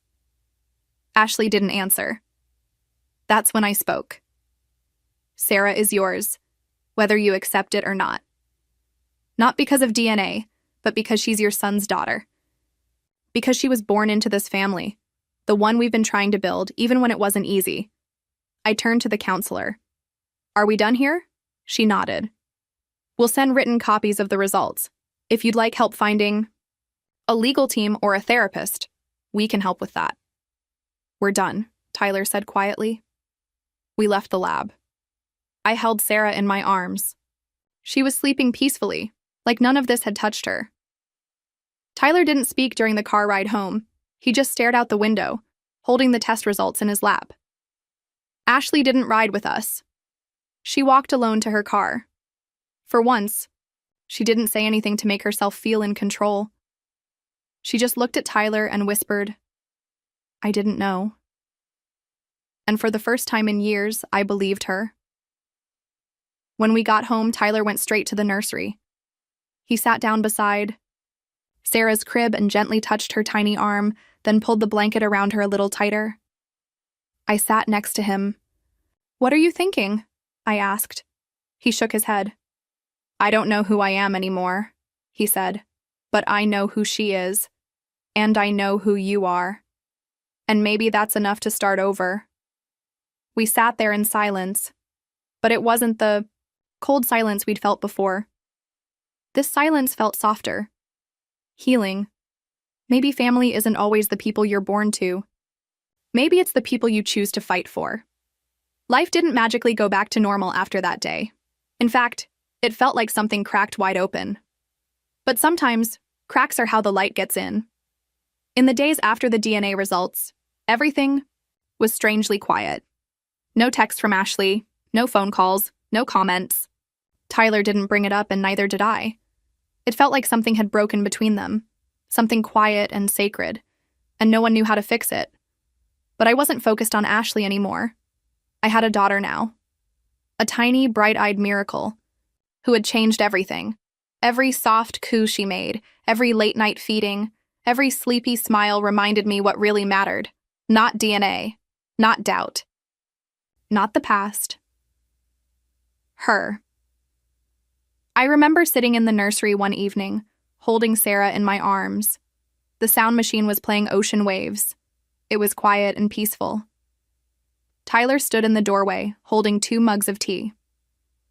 She looks like you when she sleeps, he said softly. I smiled. You think so? He nodded and walked over to sit next to me. Same little crease in the forehead, same stubborn chin. He paused and looked down. I don't know who my real mother is.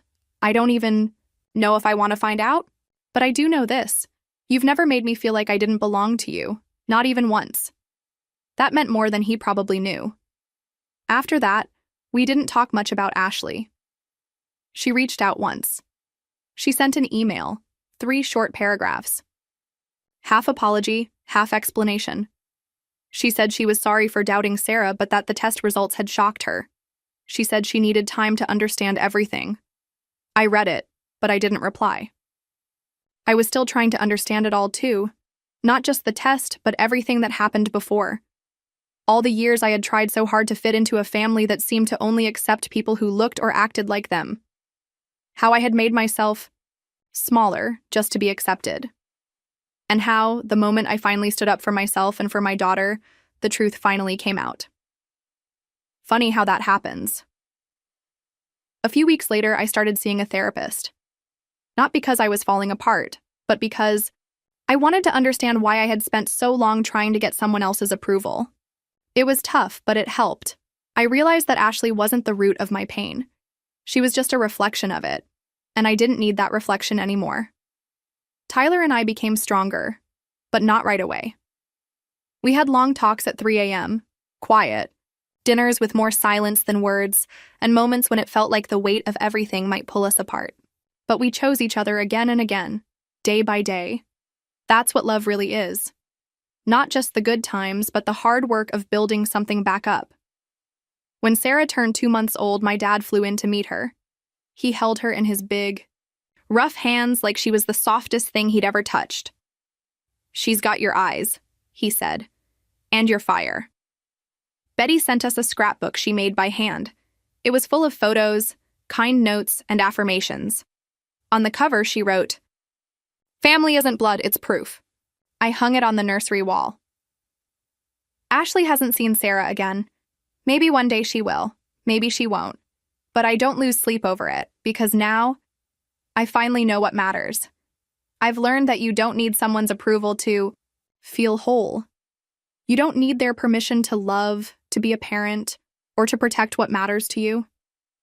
What you really need is the truth, a strong heart, and the courage to stand firm, even when everything around you feel like it's falling apart. That's what Sarah gave me the day she was born. She gave me a reason to stop making myself small. Now, when I look at her, one little hand wrapped in her blanket, her bright hazel eyes full of curiosity, I feel a kind of peace I never thought I'd have. This is my family. It's not perfect. It's not traditional, but it's mine. And no one can take that away from me.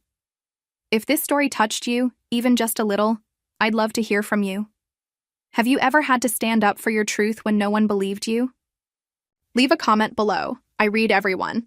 And if this story made you feel something, if it reminded you of your own journey or helped you see family in a new way, please give this video a thumbs up. It helps more than you know. Share it with someone. Who needs to hear that family isn't just about blood? If you're new here or just stopping by, hit that subscribe button. I have more stories coming, real ones, honest ones, about love, identity, motherhood, healing, and all the messy, beautiful ways life can surprise us. Thanks for watching. And remember, your truth is nothing to be ashamed of.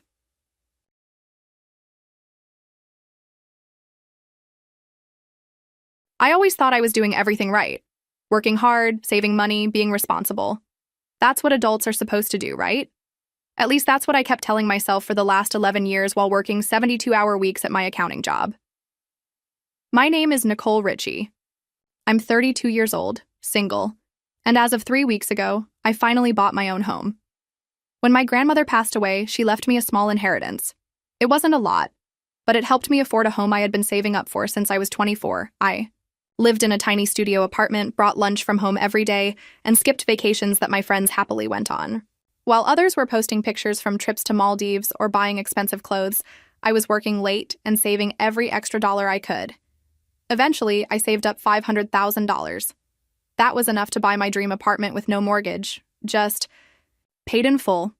It's a 3-bedroom place, about 15 minutes from work, in a neighborhood that's getting nicer.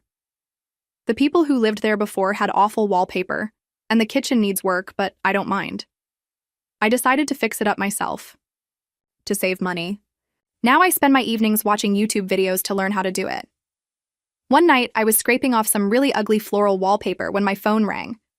It was my mom.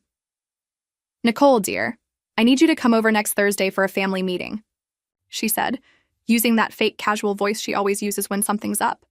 "Family meeting? What's going on?" I asked, putting down my scraper. "Oh, it's a surprise. Just be here by 5.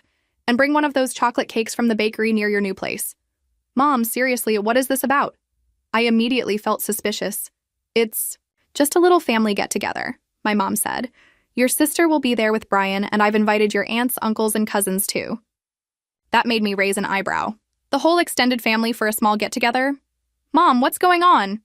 "It's a surprise, Nicole. Just be here, okay?" Then she hung up. I shrugged and went back to scraping wallpaper. Whatever my mom was planning could wait. I had a home to fix. My sister Janet is 2 years younger than me. She's 28 and has been dating Brian for about 5 years. They live in a rented apartment downtown. Janet has always had things a bit easier than I did. In high school, she was a cheerleader, while I was on the debate team. She dropped out of college to find herself, while I stuck with my accounting degree. Somehow, our parents never seemed to mind her choices. Growing up, it always felt like it was Janet this and Janet that. I still remember when we both had dance recitals the same weekend. Guess which one our parents went to?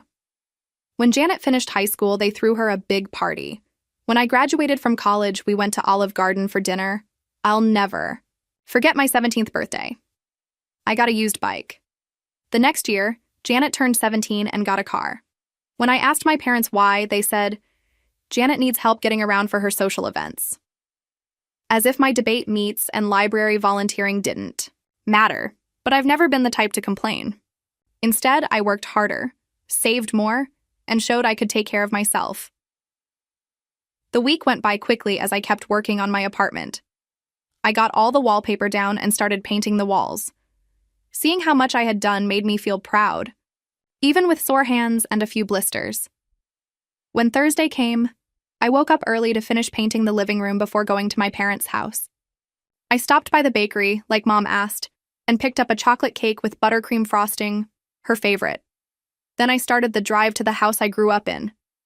I wondered what this family meeting could possibly be about. My parents live in a one-story house that used to belong to my grandmother. When she passed away, she left it to my sister and me. We let our parents stay there, of course. It never even crossed my mind to do anything else. That house holds so many childhood memories, both happy and sad.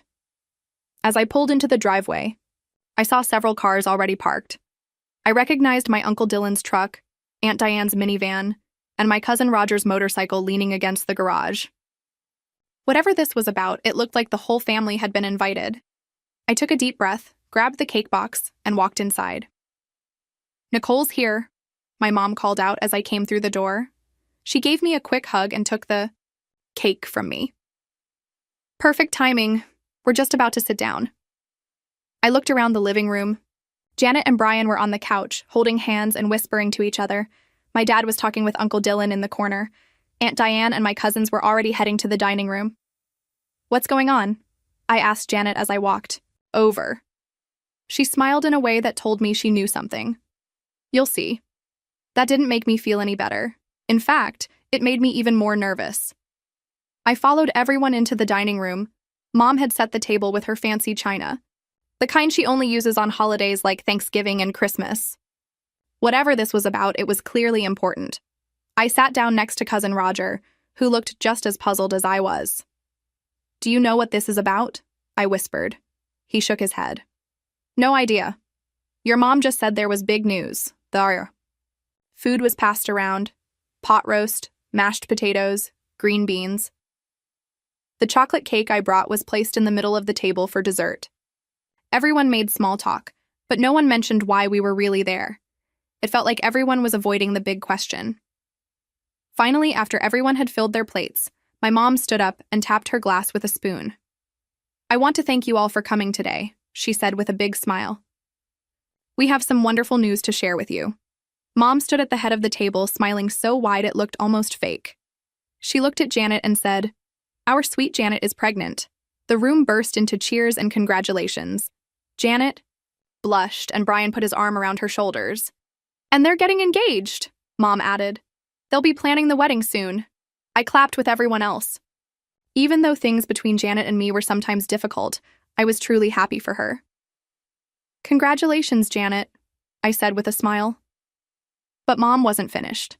She looked at Dad and Janet, then turned to me with a strange look that made my stomach sink. "That's not all," she said, cutting through the noise. The room went quiet. Everyone turned to Mom, waiting to hear more, including me.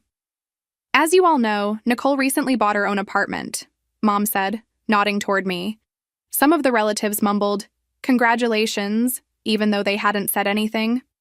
When I told them 3 weeks ago, "Nicole is 32 years old and single," Mom went on. "No husband, no kids, not even a boyfriend." I felt my face get hot. Why was she bringing that up? Janet, on the other hand, Mom continued, is starting a family. She and Brian need a real home, not just a rented apartment. My heart started to race. I had a bad feeling about where this was going. I looked at Janet and Brian. They were staring down at their plates. Then Mom turned to me, still smiling, but it didn't feel kind anymore. "Nicole, this is your chance to show how much you love your sister." To show how generous and caring you are, I think you should give your new apartment to Janet and Brian." The room went silent. I stared at my mom, waiting for her to say she was joking, but she didn't. "You can go back to renting," she said like it was no big deal. "You don't need all that space just for yourself." I looked around the table. My dad nodded, agreeing with her. Janet finally looked at me, her face a mix of guilt and hope. "That's a wonderful idea," Aunt Diane said.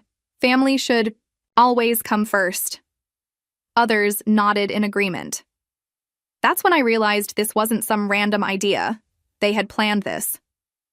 "You can't be serious," I finally said. "Of course I'm serious," Mom said, her voice firm. "Your sister needs it more than you do."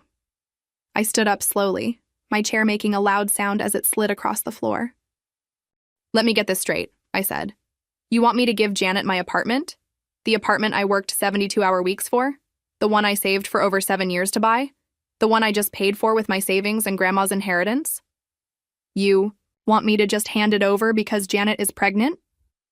"Nicole," Dad said, his voice warning me to calm down. "Don't be selfish." Selfish? I let out a laugh, though it didn't sound right, even to me. I worked for that apartment, every single dollar. No one helped me.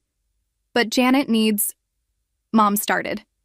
"No," I cut her off. "Absolutely not. I will not give Janet my apartment.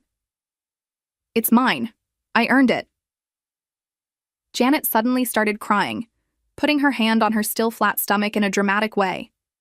Brian gave me a nasty look, like I had just done something terrible. "How can you be so cold?" Mom shouted, her face red with anger.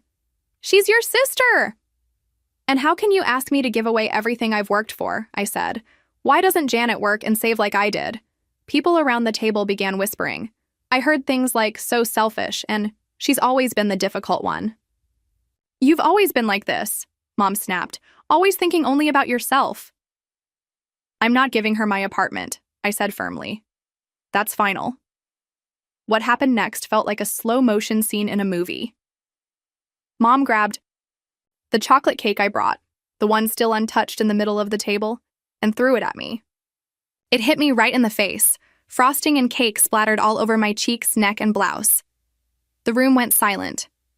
I slowly wiped the frosting from my eyes, letting chunks of cake fall to the floor. No one rushed to help. Dad and Janet didn't look surprised or upset. In fact, they looked almost satisfied, like I had finally been put in my place. I didn't say a word. I picked up my purse and car keys and walked out, cake still all over my clothes and hair. Behind me, the yelling started. "Selfish." "Girl," Mom shouted. "We should disown you," Dad called out. "How could you do this to me?" Janet cried. I got in my car, my hands shaking so badly I could barely turn the key. But somehow, I managed to drive home, the frosting drying on my skin. Collapsed on my old secondhand couch, the one I brought from my last rental, and tried to make sense of what had just happened. My phone started buzzing almost right away. Texts and calls from my parents and Janet came flooding in. "You're being ridiculous. Just give her the apartment." "I can't believe how selfish you're being," one of the messages said. "After everything we've done for you, your pregnant sister needs a home." I turned off my phone and threw it aside. What had they ever really done for me? All my life, I had come second to Janet. When we were kids and both needed new school clothes, Janet got brand name stuff while I got whatever was on sale. When we both wanted to go to summer camps, my parents found the money for Janet's art camp, but told me debate camp was too expensive. For Janet's 17th birthday, they threw a big party with a DJ. On mine, Mom baked a cake and invited 2 relatives, and now they wanted me to just give her my apartment, the one thing I earned, completely on my own. I thought about the house we were all sitting in just an hour earlier. My grandmother's house, the one she left to Janet and me equally in her will. We had let our parents stay there because we were being kind. We never asked them for rent or anything in return. I owned half of that house, just like Janet did, and suddenly I knew what I needed to do. The next morning, I woke up with a plan. I went to my filing cabinet and pulled out the folder labeled Grandma's Will. Inside was the paper that proved it. Janet and I each owned 55% of our parents' home. They were living there because we let them, not because they had the legal right to. I was about to call a lawyer when my phone buzzed. It was a notification from Snapchat. My mom had tagged me in a post. My stomach sank as I opened the app, and nearly dropped my phone when I saw what she wrote. It breaks my heart to share this, but sometimes family lets you down in the worst way. Yesterday, my daughter Nicole refused to help her pregnant sister Janet in her time of need. Even though she had the means to help, she chose selfishness over love. As a mother, I've never been more heartbroken. Please pray for Nicole to find kindness in her heart. There were already dozens of comments, most from family and friends. I was there. Nicole was horribly mean to poor Janet. Some people just don't understand what family means. Keeping a whole apartment for herself when her sister is pregnant? Shameful. Not one person mentioned the cake Mom threw in my face. Not one asked why I should give away the home I had worked years to buy. I kept scrolling. Each comment felt like a stab to the chest. And worst of all, I saw my mom liking and replying to the cruelest ones, cheering them on. She wasn't just upset. She was trying to humiliate me in front of everyone we knew. And in that moment, something inside me changed. The last bit of family loyalty I had left, it snapped. I picked up my phone and searched for a real estate lawyer near me. I called the first one that showed up. Ellis Law Office. A receptionist answered, "I need to speak to a lawyer about property." "Rights," I said. My voice was calm, even though I felt tense inside. 3 hours later, I was sitting across from Nathan Ellis, a sharp-looking man in his 50s who listened carefully as I told him everything. "So let me get this straight," he said once I finished. "You and your sister inherited a house from your grandmother. You let your parents live there rent-free.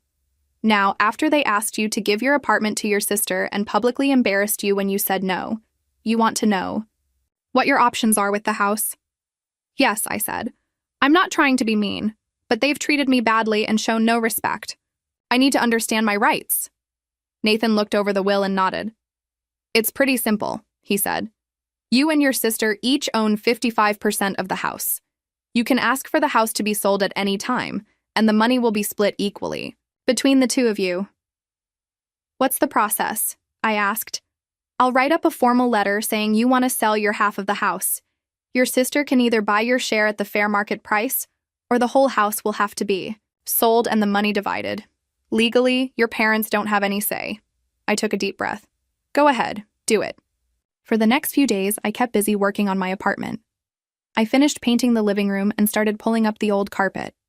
The physical work helped take my mind off everything going on with my family. I blocked their numbers for a while. I needed some peace to think clearly without their constant messages and calls. 6 days after my meeting with Nathan, my doorbell rang. I looked through the peephole.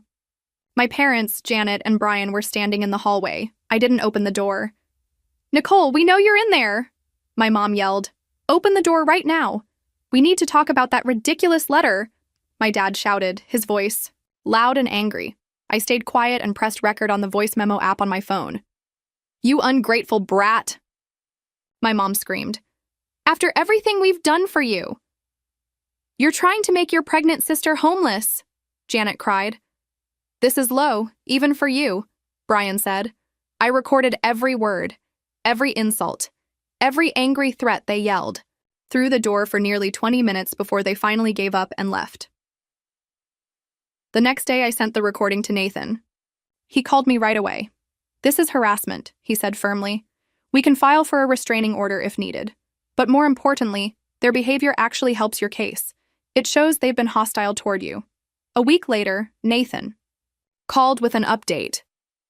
"Your parents' lawyer reached out," he said. "They want to try mediation." The meeting was set for the following Sunday at Nathan's office. I arrived early, wearing my best outfit, a navy blue pantsuit I usually saved for big meetings at work. Nathan greeted me with a confident smile. "Remember," he said, "you have every legal right to do this. Don't let them make you feel guilty." My parents, Janet and Brian, arrived with their lawyer. My mother gave me a hateful look as she walked past. "Traitor," she whispered. This meeting began. The other lawyer spoke first, listing the facts of the case. He argued that selling the house would hurt my family and cause them stress. Nathan responded by sharing the recording of the threats at my door and the social media post my mom made. It was clear they had treated me badly. After nearly 3 hours of back and forth, the lawyers stepped out to talk in private. When they returned, they had a proposed agreement. The house would be sold and the money split evenly between Janet and me, just like the will said. My mother broke down in tears when she heard this. "Please, Nicole," she cried, suddenly acting like the victim. "We're your family.